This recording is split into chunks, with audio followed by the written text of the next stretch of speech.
श्रुतिस्मृतिपुराणानामालयं करुणालयं नमामि भगवत्पादं शङ्करं लोकशङ्करं शङ्करं शङ्कराचार्यं केशवं बादरायणं सूत्रभाष्यकृतौ वन्दे भगवन्तौ पुनः पुनः भारतीकरुणापात्रं भारतीपदभूषणं भारतीपदमारूढं भारतीतीर्थमाश्रये विद्याविनयसम्पन्नं वीतरागं विवेकिनं वन्दे वेदान्ततत्त्वज्ञं विधुशेखरभारतीं परमं क्लिष्टवेदान्तं परया श्लक्ष्णया गिरा यो बोधयति तं वन्दे परमानन्दभारतीम् यः पृथिवीभरवारणाय दिविजैः सम्प्रार्थितश्चिन्मयः सञ्जातः पृथिवीतले रविकुले मायामनुष्यो व्ययः निश्चक्रं हतराक्षसं पुनरगात् ब्रह्मत्वमाद्यं स्थिरां कीर्तिं पापहरां विधाय जगतां तं जानकीशं भजे विश्वोद्भवस्थितिलयादिषु हेतुमेकं मायाश्रयं विगतमाय अचिन्त्यरूपम् आनन्दसान्द्रममलं निजबोधरूपं सीतापतिं विदिततत्त्वमहं नमामि। ದಿನಸುಗಳೇ, ನಾವುಗಳು ಕಳೆದ ತಿಂಗಳು ಅಯೋಧ್ಯೆಯಲ್ಲಿ ರಾಮಜನ್ಮಭೂಮಿಯಲ್ಲಿ ರಾಮ ಪ್ರತಿಷ್ಠಾಪನೆಯಾದ ದಿನದಿಂದಲೇ ರಾಮನ ಬಗ್ಗೆ ಚಿಂತನೆ ಮಾಡಬೇಕು ಅಂತ ಮಂಡಲಿ ನಿಶ್ಚಯಿಸಿ ರಾಮ ತತ್ವವನ್ನು ಕುರಿತು ಹೇಳಬೇಕು ಅಂತ ಹೇಳಿದಾಗ ಅಧ್ಯಾತ್ಮ ರಾಮಾಯಣ ಎನ್ನುವಂತಹ ಗ್ರಂಥವನ್ನು ಕೈಗೆತ್ತಿಕೊಂಡು ಕಳೆದ ತಿಂಗಳು 2 ದಿವಸಗಳ ಕಾಲಾವಧಿಯಲ್ಲಿ ರಾಮ ತತ್ವ ಏನು ಅನ್ನೋದನ್ನು ನೋಡಿದ್ವಿ. ಸಾಧಾರಣವಾಗಿ ರಾಮ ಅಂತ ಹೇಳಿದ್ರೆ ಭಗವಂತ ವಿಷ್ಣುವಿನ 10 ಅವತಾರಗಳಲ್ಲಿ ಒಂದು ಅವತಾರ ಎಂಬಿತ್ಯಾದಿ ರೀತಿಯಲ್ಲಿ ನಾವು ನೋಡಿರುತ್ತೇವೆ. ಇಡೀ ವಾಲ್ಮೀಕಿ ರಾಮಾಯಣದುದ್ದಕ್ಕೂ ರಾಮನನ್ನು ಒಬ್ಬ ದೇವತೆಯಾಗಿ ಅಥವಾ ಭಗವಂತನಾಗಿ ಎಲ್ಲಿಯೂ ಚಿತ್ರಿಸಲೇ ಇಲ್ಲ. ಎಲ್ಲಿಯೂ ಭಗವಂತನ ಥರ ಅವನನ್ನು ಪರಿಚಯ ಮಾಡಲೇ ಇಲ್ಲ. ಒಬ್ಬ ರಾಜನಾಗಿ, ಮಗನಾಗಿ, ಪತಿಯಾಗಿ, ಹೀಗೆ ನಾವು ರಾಮನ ವ್ಯಕ್ತಿತ್ವವನ್ನು ನೋಡುತ್ತೇವೆ. ರಾಮನನ್ನು ಭಗವಂತನಾಗಿ ತಿಳಿಸಿಕೊಟ್ಟಿದ್ದು ವಿಷ್ಣು ಪುರಾಣ ಮತ್ತು ಶ್ರೀಮದ್ ಭಾಗವತ ಪುರಾಣ. ವಿಷ್ಣು ಪುರಾಣದಲ್ಲಿಯೂ ದಶಾವತಾರಗಳಲ್ಲಿ ರಾಮ ಬರ್ತಾನೆ, ಶ್ರೀಮದ್ ಭಾಗವತ ಪುರಾಣಗಳಲ್ಲಿಯೂ ದಶಾವತಾರದಲ್ಲಿ ರಾಮ ಬರ್ತಾನೆ. ಹಾಗೇನೆ ಬ್ರಹ್ಮಾಂಡ ಪುರಾಣದ ಉತ್ತರ ಭಾಗದಲ್ಲಿ ಬರುವಂತಹ ಈ ಆಧ್ಯಾತ್ಮ ರಾಮಾಯಣ ಎನ್ನುವಂತಹ ಭಾಗ ರಾಮನನ್ನು ಕೇವಲ ತ್ರಿಮೂರ್ತಿಗಳಲ್ಲಿ ಒಂದಾದ ವಿಷ್ಣುವಿನ ಒಂದು ಅವತಾರ, ದಶಾವತಾರಗಳಲ್ಲಿ ಒಂದು ಅಂತ ಪರಿಚಯಿಸದೆ, ಯಾವುದೋ ಉಪನಿಷತ್ತು ಸತ್ಯಂ ಜ್ಞಾನಮನಂತಂ ಅಂತ ಹೇಳ್ತದೆಯೋ ಆ ಬ್ರಹ್ಮವೇ ರಾಮ ಎಂಬುದಾಗಿ ಪರಿಚಯಿಸ್ತದೆ. ಅಂದರೆ ರಾಮನು ಸಾಕ್ಷಾತ್ ಪರಬ್ರಹ್ಮ ವಸ್ತು, ಸೀತೆ ಮಾಯಾಶಕ್ತಿ, ಬ್ರಹ್ಮ ಮಾಯಾ, ಸೀತೆಯೇ ಮಾಯಾ ಎಂಬುದಾಗಿ ನಮಗೆ ರಾಮ ತತ್ವವನ್ನು ತಿಳಿಸಿಕೊಡುತ್ತದೆ. ಈ ವಿಚಾರವನ್ನು, ರಾಮನು ಸಾಕ್ಷಾತ್ ಪರಬ್ರಹ್ಮವೇ ಎಂಬುವ ವಿಚಾರವನ್ನು, ಸೀತೆ ಬೇರೆ ಯಾರೂ ಅಲ್ಲ, ಸೀತೆಯು ಮಾಯೆಯೇ ಎಂಬುವ ಈ ತತ್ವವನ್ನು ಅಧ್ಯಾತ್ಮ ರಾಮಾಯಣದ ಮೊದಲನೆಯ ಅಧ್ಯಾಯದಲ್ಲಿಯೇ ರಾಮ ಹೃದಯ ಎನ್ನುವಂತಹ ಅಧ್ಯಾಯದಲ್ಲಿ ನಾವು ನೋಡಿದೆವು. ಯಾವ ಸಂವಾದದಲ್ಲಿ ಇದು ನಡೆಯುತ್ತೆ ಅಂದರೆ ಶಿವಪಾರ್ವತಿಯರ ಸಂವಾದದಲ್ಲಿ ಇದು ನಡೆಯುತ್ತೆ. ಪಾರ್ವತಿ ಶಿವನಿಗೆ ಪ್ರಶ್ನೆ ಕೇಳ್ತಾಳೆ, ರಾಮ ತತ್ವವನ್ನು ತಿಳಿಸ್ಕೊಡ್ಬೇಕು ಅಂತ ಹೇಳಿದಾಗ ಶಿವನು ರಾಮ ತತ್ವವನ್ನು ಪಾರ್ವತಿ ಹೇಳಿಕೊಡ್ತಾರೆ. ಹಾಗೆ ಕೇಳೋದಕ್ಕಿಂತಲೂ ಮುಂಚೆ ನಾರದನು ಬ್ರಹ್ಮನಿಗೆ ಕೇಳಿರ್ತಾನೆ, ಭೂಲೋಕದಲ್ಲಿ ಎಲ್ಲ ಪಾಪಗಳು ಅಪಾಪವಾಗಬೇಕು ಅಂದರೆ ಯಾವ ಸುಲಭ ಉಪಾಯದಿಂದ ಮನುಷ್ಯರು ಮಾಡಿರುವಂತಹ, ಕಲಿಯುಗದ ಮನುಷ್ಯರು ವಿಶೇಷವಾಗಿ ಮಾಡಿರುವಂತಹ ಪಾಪಗಳೆಲ್ಲವೂ ನಾಶ ಹೊಂದಿ ಅವರು ಶಾಶ್ವತ ಆನಂದವನ್ನು ಅನುಭವಿಸುವುದು ಅಂತಹ ಉಪಾಯವನ್ನು ಹೇಳಬೇಕು ಅಂತ ಕೇಳಿದಾಗ ಬ್ರಹ್ಮ ಹೇಳ್ತಾನೆ, ಇದು ರಾಮತತ್ವ ತಿಳಿಯೋದರಿಂದ ಮಾತ್ರ ಸಾಧ್ಯ ಅಂತ. ಅಂದರೆ ರಾಮತತ್ವದ ಫಲ ಏನು? ರಾಮತತ್ವವನ್ನು ನಾವು ತಿಳಿಯುವುದರಿಂದ ನಮ್ಮ ಎಲ್ಲ ಪಾಪಗಳು ನಾಶವಾಗಿ ಈ ಲೋಕದಲ್ಲಿಯೇನೆ ಸಶರೀರವಾಗಿಯೇನೆ ನಾವು ಶಾಶ್ವತ ಆನಂದವನ್ನು ಅನುಭವಿಸಬಹುದು ಎನ್ನುವಂತಹ ಮಾತನ್ನು ಚತುರ್ಮುಖ ಬ್ರಹ್ಮನು ನಾರದನಿಗೆ ಹೇಳ್ತಾನೆ. ಹೇಳಿ ಮುಂದೇನು ಹೇಳ್ತಾನೆ? ರಾಮತತ್ವವನ್ನು ಪರಿಪೂರ್ಣವಾಗಿ ಬಲ್ಲವರು ಯಾರಾದರೂ ಇದ್ದರೆ ಅದು ಶಿವನೇ. ಶಿವನು ರಾಮತತ್ವವನ್ನು ಪರಿಪೂರ್ಣವಾಗಿ ಬಲ್ಲ. ಅದರ ಅರ್ಥ ಪಾರ್ವತಿ ಬಲ್ಲಳು, ಅದರ ಅರ್ಥ ನಾನು ಬಲ್ಲೆ ಅಂತ ಹೇಳ್ತಾನೆ.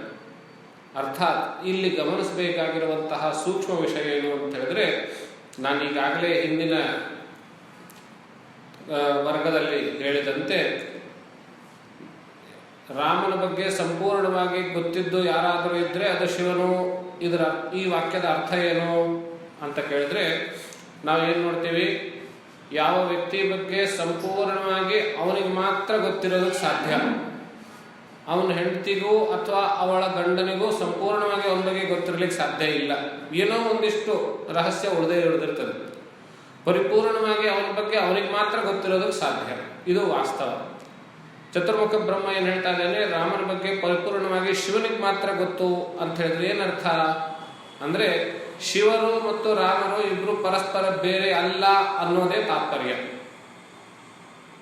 ರಾಮ ಮತ್ತು ಶಿವ ಇವರು ಬೇರೆ ಬೇರೆ ಅಲ್ಲ ಅನ್ನೋದೇ ತಾತ್ಪರ್ಯ. ಹಾಗಾಗಿರುವುದರಿಂದಲೇ ರಾಮ ತತ್ವವನ್ನು ಶಿವ ಸಂಪೂರ್ಣವಾಗಿ ತಿಳಿದುಕೊಳ್ಳಬಲ್ಲನು ಅಂತ.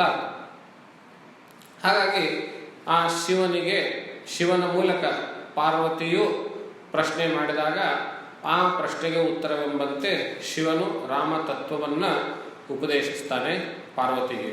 ಆ ಶಿವಪಾರ್ವತಿಯರ ಸಂವಾದದಲ್ಲಿ, ಉಮಾಮಹೇಶ್ವರರ ಸಂವಾದದಲ್ಲಿ ನಾವು ಅಧ್ಯಾತ್ಮ ರಾಮಾಯಣ ಎನ್ನುವಂತಹ ಗ್ರಂಥವನ್ನು, ಅತ್ಯುತ್ಕೃಷ್ಟ ಗ್ರಂಥವನ್ನು ನೋಡ್ತೇವೆ. ವಾಲ್ಮೀಕಿ ರಾಮಾಯಣ ಅದೊಂದು ರಾಮನ ಕಥೆ. ಆ ಕಥೆ ಜೀವನದ ಎಲ್ಲ ಆಯಾಮಗಳನ್ನು ಮುಟ್ಟಬಹುದಾದಂತಹ ಕಥೆ. ಸಾಮಾಜಿಕವಾಗಿ, ಆರ್ಥಿಕವಾಗಿ, ಕೌಟುಂಬಿಕವಾಗಿ, ರಾಜಕೀಯವಾಗಿ, ನಾಯಕನಾಗಿ, ಸಂಬಂಧಗಳ ಮಿತ್ರನಾಗಿ, ಹೀಗೆ ರಾಜನಾಗಿ ಎಲ್ಲ ಆಯಾಮಗಳಿಂದಲೂ ರಾಮಾಯಣ ಕಥೆ ನಮಗೆ ಆದರ್ಶಪ್ರಾಯವೇ. ಆದರೆ ಆ ಎಲ್ಲ ಕಥೆಗಳಲ್ಲಿಯೂ, ಎಲ್ಲ ಆಯಾಮಗಳಲ್ಲಿಯೂ ರಾಮನನ್ನು ಒಬ್ಬ ವ್ಯಕ್ತಿಯಾಗಿ, ಆದರ್ಶ ಪುರುಷನಾಗಿ ನಾವು ನೋಡುತ್ತೇವೆ. ಮತ್ತು ರಾಮನ ಕಥೆಗಳಲ್ಲಿ ಬರುವಂತಹ ಅಥವಾ ಜೀವನದಲ್ಲಿ ನಡೆದ ಘಟನೆಗಳ ಮೇಲೆ ಬರುವಂತಹ ಪ್ರಶ್ನೆಗಳಿಗೆ ಉತ್ತರಗಳನ್ನು ನಾವು ಎಲ್ಲಿ ಕಾಣಬೇಕು ಅಂತ ಹೇಳಿದ್ರೆ ವಾಲ್ಮೀಕಿ ರಾಮಾಯಣದಲ್ಲಿ ಏನೇ ಸಿಗೋದಿಲ್ಲ. ವಾಲ್ಮೀಕಿ ರಾಮಾಯಣಕ್ಕಿಂತಲೂ ಹಿಂದೆ ಇರುವಂತಹ ಪುರಾಣಗಳ ಭಾಗವಾಗಿರುವಂತಹ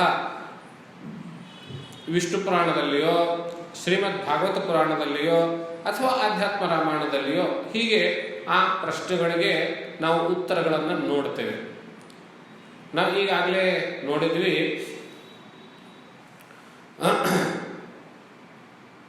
ಒಂದು ಪ್ರಶ್ನೆಯಿಂದಲೇ ಉತ್ತರ ನೋಡಿದ್ವಿ.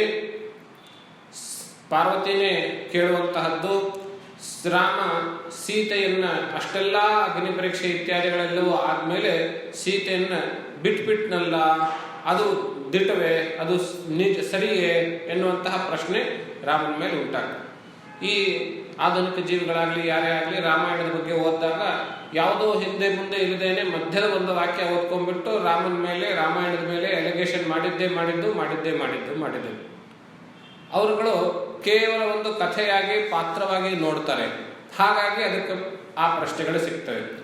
ಅದರ ಹಿಂದಿನ ರಹಸ್ಯವನ್ನ, ತತ್ವವನ್ನ ತಿಳಿದುಕೊಂಡಿದ್ದೇ ಆದರೆ ಆ ರೀತಿಯ ಪ್ರಶ್ನೆಗಳು ನಮಗೆ ಸಿಗೋದೇ ಇಲ್ಲ, ಪ್ರಶ್ನೆಗಳೇ ಬರೋದಿಲ್ಲ, ಉತ್ತರಗಳು ತನ್ನಿಂತಾನೇ ಗೋಚರವಾಗ್ತದೆ.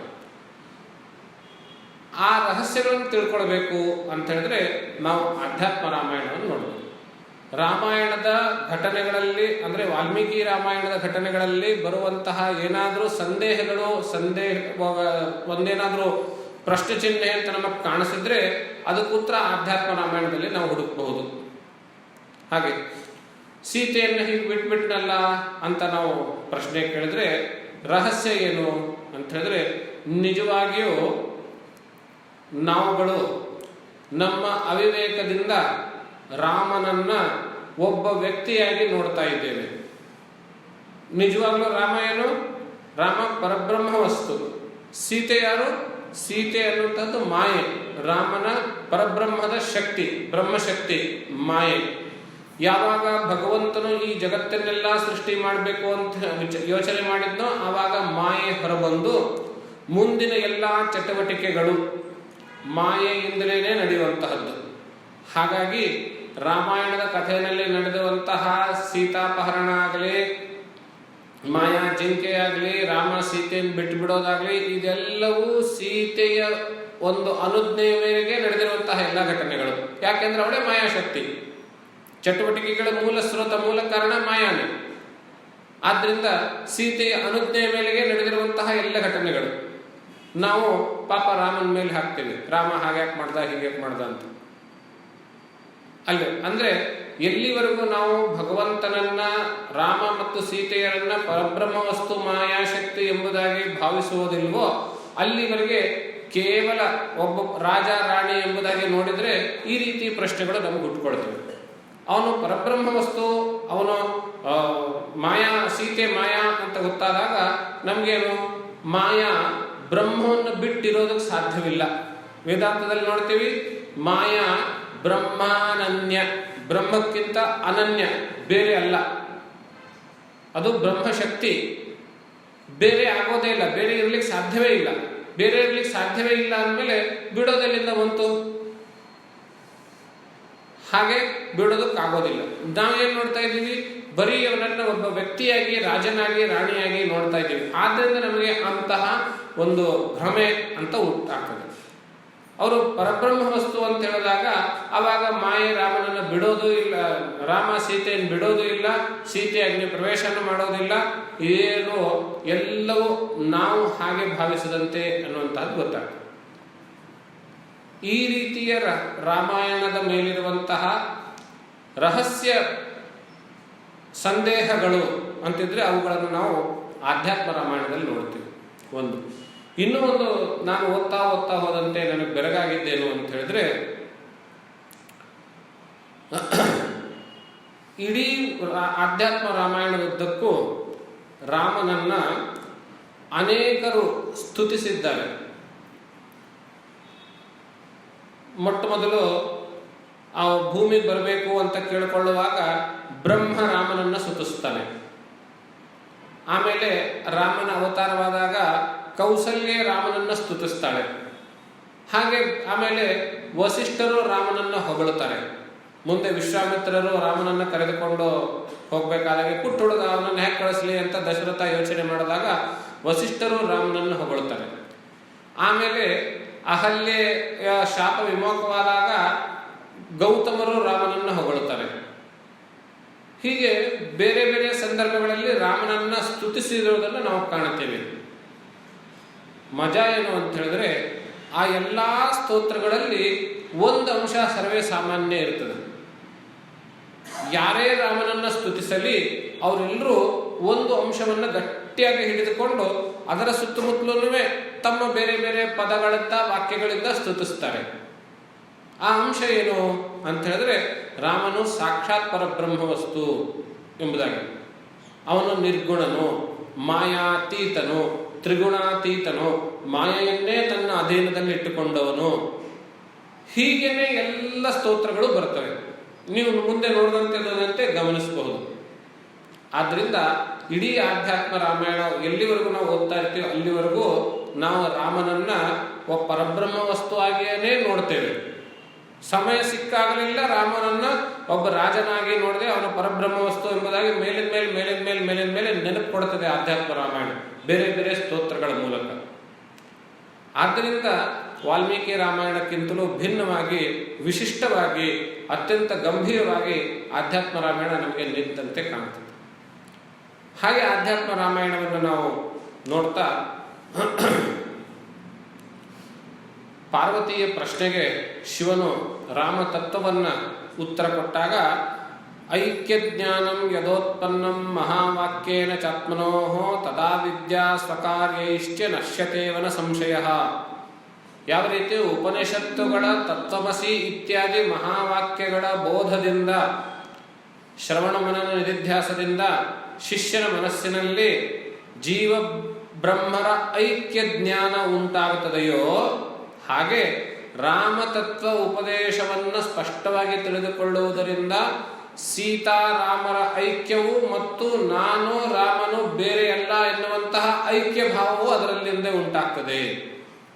ಆ ರಾಮತತ್ವ ತಿಳಿದುಕೊಳ್ಳುವುದರಿಂದ ಉಂಟಾಗ್ತದೆ ಹೇಳ್ತಾ, ಆ ರಹಸ್ಯವನ್ನ ಯಾರು ಪಾರಾಯಣ ಮಾಡ್ತಾರೋ ಅಥವಾ ತಿಳಿದುಕೊಳ್ತಾರೋ ಅವರಿಗೆ ಇಂತಿಂಥ ಜ್ಞಾನದ ಒಂದು ಉಪಾಧಿ ಸಿಗ್ತದೆ ಅಂತ ಹೇಳೆಲ್ಲ ಫಲಶ್ರುತಿ ಹೇಳ್ತಾರೆ.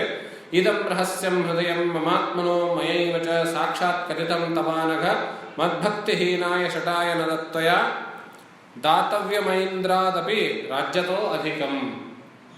ನಾನು ನನ್ನಿಂದಲೇ ಹೇಳಲ್ಪಟ್ಟಿರುವಂತಹ ನನ್ನ ಈ ಮಹಿಮೆ ಅಂದ್ರೆ ರಾಮನೇ ಹನುಮಂತನಿಗೆ ಹೇಳಿರ್ತಾನೆ ನಾನು ಯಾರು ಅಂತ. ಪಾಪ ಹನುಮಂತ ಒಬ್ಬರ ರಾಜ, ಹೆಂಡತಿನ ಕಲ್ಕೊಂಡು ಬಂದಿರುವಂತಹ ಒಬ್ಬ ರಾಜ, ಆ ರಾಜನಿಗೆ ನಾನು ಸಹಾಯ ಮಾಡಿದೆ ಅನ್ನುವ ಸ್ಥಿತಿನಲ್ಲಿ ಇರ್ತಾನೆ. ಅವಾಗ ರಾಮ ಹೇಳ್ತಾನೆ, ಪಾಪ ಅವನಿಗೇನು ಗೊತ್ತಿಲ್ಲ, ಅವನಿಗೆಲ್ಲ ಉಪದೇಶ ಮಾಡುವಂತೂ ಸೀತೆ ಕಡೆ ಸನ್ನೆ ಮಾಡ್ತಾನೆ. ಸೀತೆ ಅವಳಿಗೆ ಅವಾಗ ಹನುಮಂತನೇ ಉಪದೇಶ ಮಾಡ್ತಾನೆ.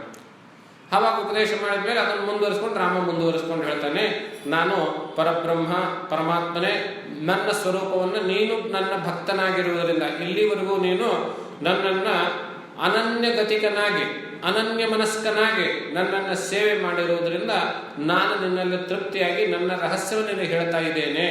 ಆ ರಹಸ್ಯ ಹೇಳುವುದರಿಂದ ಏನಾಗ್ತದೆ, ನೀನು ಸಾಕ್ಷಾತ್ ನನ್ನಲ್ಲಿಯೇ ಒಂದಾಗ್ತೀಯ, ನಾನೇ ಆಗ್ಬಿಡ್ತೀಯ ಅಂತ ಹೇಳ್ತಾರೆ. ಅಂದ್ರೆ ರಾಮ ತತ್ವವನ್ನು ತಿಳಿಯುವುದರಿಂದ ರಾಮನೇ ಆಗ್ಬಿಡ್ತೇವೆ ಅಂತ. ಇದೇನರ್ಥ? ಬ್ರಹ್ಮವಿದ ಆಪ್ನೋತಿ ಪರಂ. ಉಪನಿಷತ್ತಿನಲ್ಲಿ ಹೇಳಿದ್ದಾನೆ, ಬ್ರಹ್ಮವನ್ನು ತಿಳಿದುಕೊಂಡ್ರೆ ಬ್ರಹ್ಮವೇ ಆಗ್ತಾನೆ, ರಾಮವನ್ನು ತಿಳಿದುಕೊಂಡ್ರೆ ರಾಮನೇ ಆಗ್ತಾನೆ. ಅಂದ್ರೆ ಏನರ್ಥ? ನಾವು ರಾಮನಾಗಿರದೇ ಇರೋದಕ್ಕೆ ಕಾರಣ ಏನು? ನಮಗೆ ರಾಮನ ಬಗ್ಗೆ ಗೊತ್ತಿಲ್ಲ, ರಾಮ ತತ್ವ ಗೊತ್ತಿಲ್ಲ ಅಂತ. ಹಾಗೆ ಆ ರಾಮ ತತ್ವವನ್ನ ಶಿವನು ಪಾರ್ವತಿಗೆ ಉಪದೇಶ ಮಾಡಿದಾಗ ಪಾರ್ವತಿ ಹೇಳ್ತಾಳೆ, ಮೊದಲನೇ ಕಾಂಡದ 2ನೇ ಸರ್ಗ ಶುರುವಾಗ್ತದೆ. ಧನ್ಯಾಸ್ಮಿನು ಗೃಹೀತಾಸ್ಮಿ ಕೃತಾರ್ಥಾಸ್ಮಿ ಜಗತ್ಪ್ರಭೋ ವಿಚ್ಛಿನ್ನೋ ಮೇ ಅತಿ ಸಂದೇಹ ಗ್ರಂಥಿರ್ಭವದನುಗ್ರಹಾತ್ ತನ್ಮುಖಾತ್ ಗಲಿತಂ ರಾಮ ತತ್ವಾಮೃತ ರಸಾಯನಂ ಪಿಬಂತ್ಯಾಮೇ ಮನೋದೇವ ನ ತೃಪ್ಯತಿ ಭವಾಪಹಂ ಶ್ರೀರಾಮಸ್ಯ ಕಥಾ ತ್ವತ್ತಃ ಶ್ರುತಾ ಸಂಕ್ಷೇಪತೋ ಮಯ ಇದಾನೀಂ ಶ್ರೋತುಮಿಚ್ಛಾಮಿ ವಿಸ್ತರೇಣ ಸ್ಫುಟಾಕ್ಷರಂ. ಹೇ ಮಹಾದೇವ, ನಾನು ಧನ್ಯನಾಳಾಗಿದ್ದೇನೆ, ಕೃತಾರ್ಥಳಾಗಿದ್ದೇನೆ. ನಿನ್ನ ಉಪದೇಶದಿಂದ ನನ್ನ ಮನಸ್ಸಿನಲ್ಲಿರುವಂತಹ ಸಂದೇಹ ಛೇದವಾಗೋಯ್ತು. ಏನ್ ಸಂದೇಹ ಇತ್ತು? ರಾಮ ಸೀತೆಯನ್ನು ಯಾಕೆ ಬಿಟ್ಬಿಟ್ಟ ಅನ್ನೋ ಸಂದೇಹ ಇತ್ತು. ಯಾಕೆ ಆ ಸಂದೇಹ ಬಂದಿತ್ತು? ರಾಮ ಸೀತೆಯನ್ನ ಸಾಕ್ಷಾತ್ ಸರಳ ವ್ಯಕ್ತಿಯಂತೆ ನಾನು ಕಂಡಿದ್ದೆ, ಆದ್ರಿಂದ ಆ ಸಂಶಯ ಬಂದಿತ್ತು. ಅವರು ಸಾಕ್ಷಾತ್ ಪರಬ್ರಹ್ಮ ವಸ್ತುವೆ ಅಂತ ಗೊತ್ತಾದ್ಮೇಲೆ ಅವನು ಬಿಡೋದು ಇಲ್ಲ, ಹಿಡ್ಕೊಳ್ಳೋದು ಇಲ್ಲ, ಅವರಿಬ್ರು ಒಂದೇ ಆಗಿರ್ತಾರೆ ಯಾವಾಗಲೂ ಅನ್ನೋದು ಗೊತ್ತಾಯ್ತು. ಸಂದೇಹ ಹೊರಟೋಯ್ತು. ಹಾಗೆ ಹೋದ್ಮೇಲೆ ರಾಮನ ಕಥೆ ನಿನ್ನ ಮುಖದಿಂದ ಕೇಳುವಾಗ ನನಗೆ ಅಮೃತಪಾನ ಮಾಡಿದಷ್ಟು ಸುಖವಾಗ್ತಾ ಇದೆ, ಅಷ್ಟು ಆನಂದವನ್ನು ಉಂಟು ಮಾಡ್ತಾ ಇದೆ. ಇದನ್ನು ನೀನು ಬರೀ ರಾಮತತ್ವ ಎನ್ನುವಂತಹ ರೀತಿಯಲ್ಲಿ ಒಂದು ವಾಕ್ಯದಲ್ಲಿ ಹೇಳಿದೆಲ್ಲ, ಇಷ್ಟು ಸಾಕಾಗೋದಿಲ್ಲ ನನಗೆ. ಸಂಪೂರ್ಣವಾಗಿ ರಾಮನ ಕಥೆಯನ್ನು ನಾನು ನಿನ್ನ ಮುಖದಿಂದಲೇ ಕೇಳಬೇಕು ಎಂಬುದಾಗಿ ಪಾರ್ವತಿ ರಾಮನಲ್ಲಿ ಭಿನ್ನಯಿಸಿಕೊಳ್ತಾಳೆ. ಇದಾನೀಂ ಶ್ರೋತುಮಿಚ್ಛಾಮಿ ವಿಸ್ತರೇಣ ಸ್ಫುಟಾಕ್ಷರಂ. ಸ್ಪಷ್ಟವಾದ ಅಕ್ಷರಗಳಲ್ಲಿ ನೀನು ಇಡೀ ರಾಮನ ಕಥೆಯನ್ನ ನನಗೆ ವಿಸ್ತಾರವಾಗಿ ಹೇಳಬೇಕು ಅಂತ ಕೇಳ್ತಾಳೆ.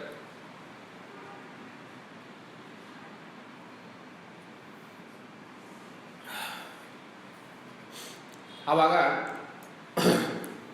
ಭಗವಂತ ಮಹಾದೇವ ಶುರು ಮಾಡ್ತಾನೆ.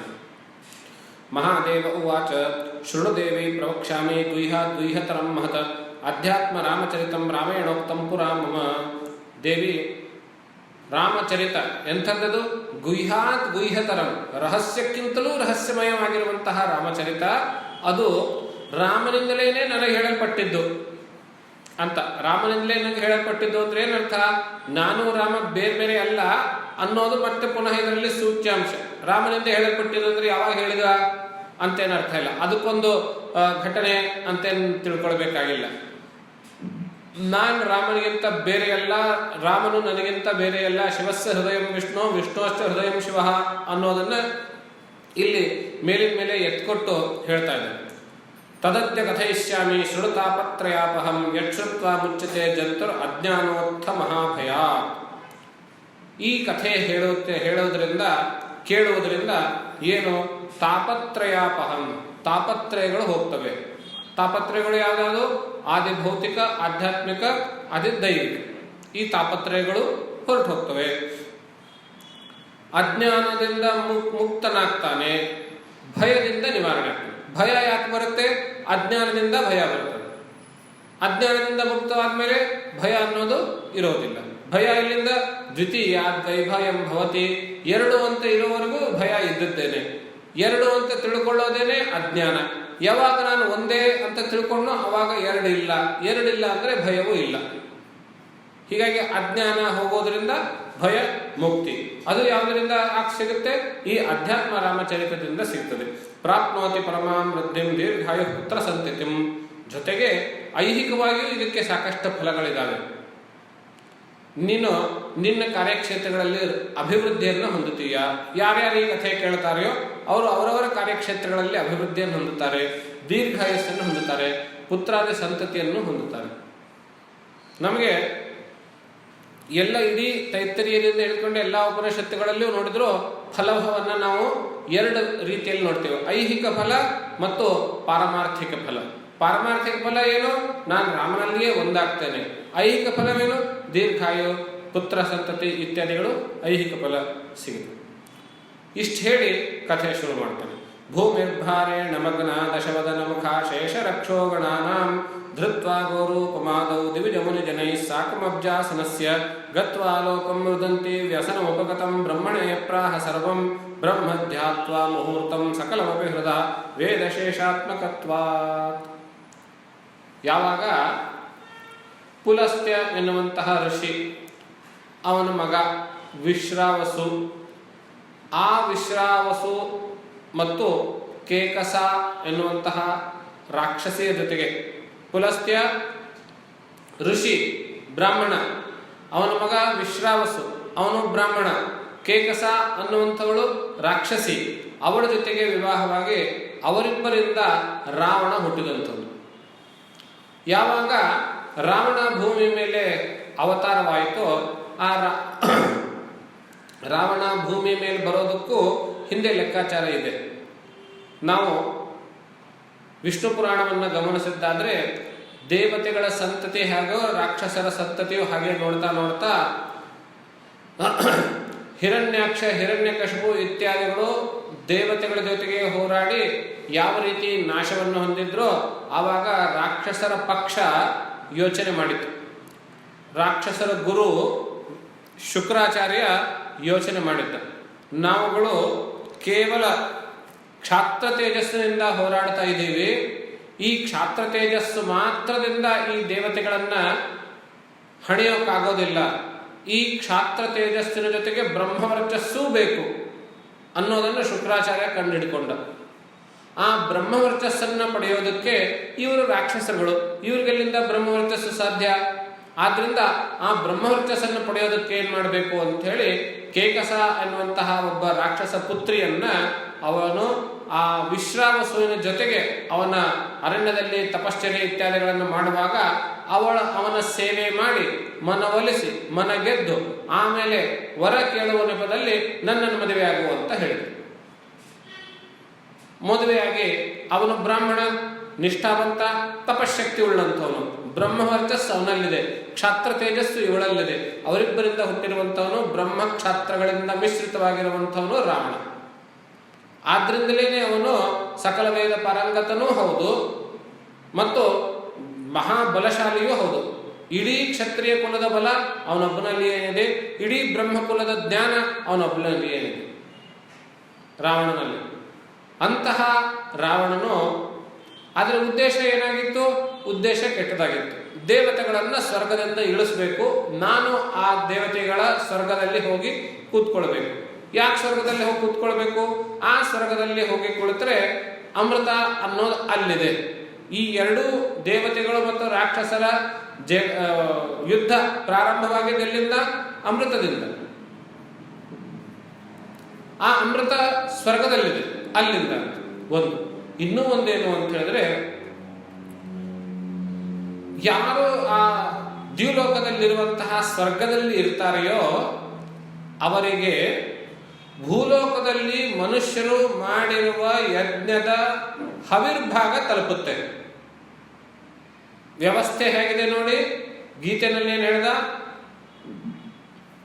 ಸಹ ಯಜ್ಞ ಪ್ರಜಾ ಸೃಷ್ಟ್ವಾ ಪುರೋವಾಚ ಪ್ರಜಾಪತಿ ಅನೇನ ಪ್ರಸವಿಷ್ಯದ್ಧಂ ಏಷವೋಸ್ತಿಷ್ಟ ಧರ್ಮಕೃತ ಇಷ್ಟಕಾಮಕೃತ.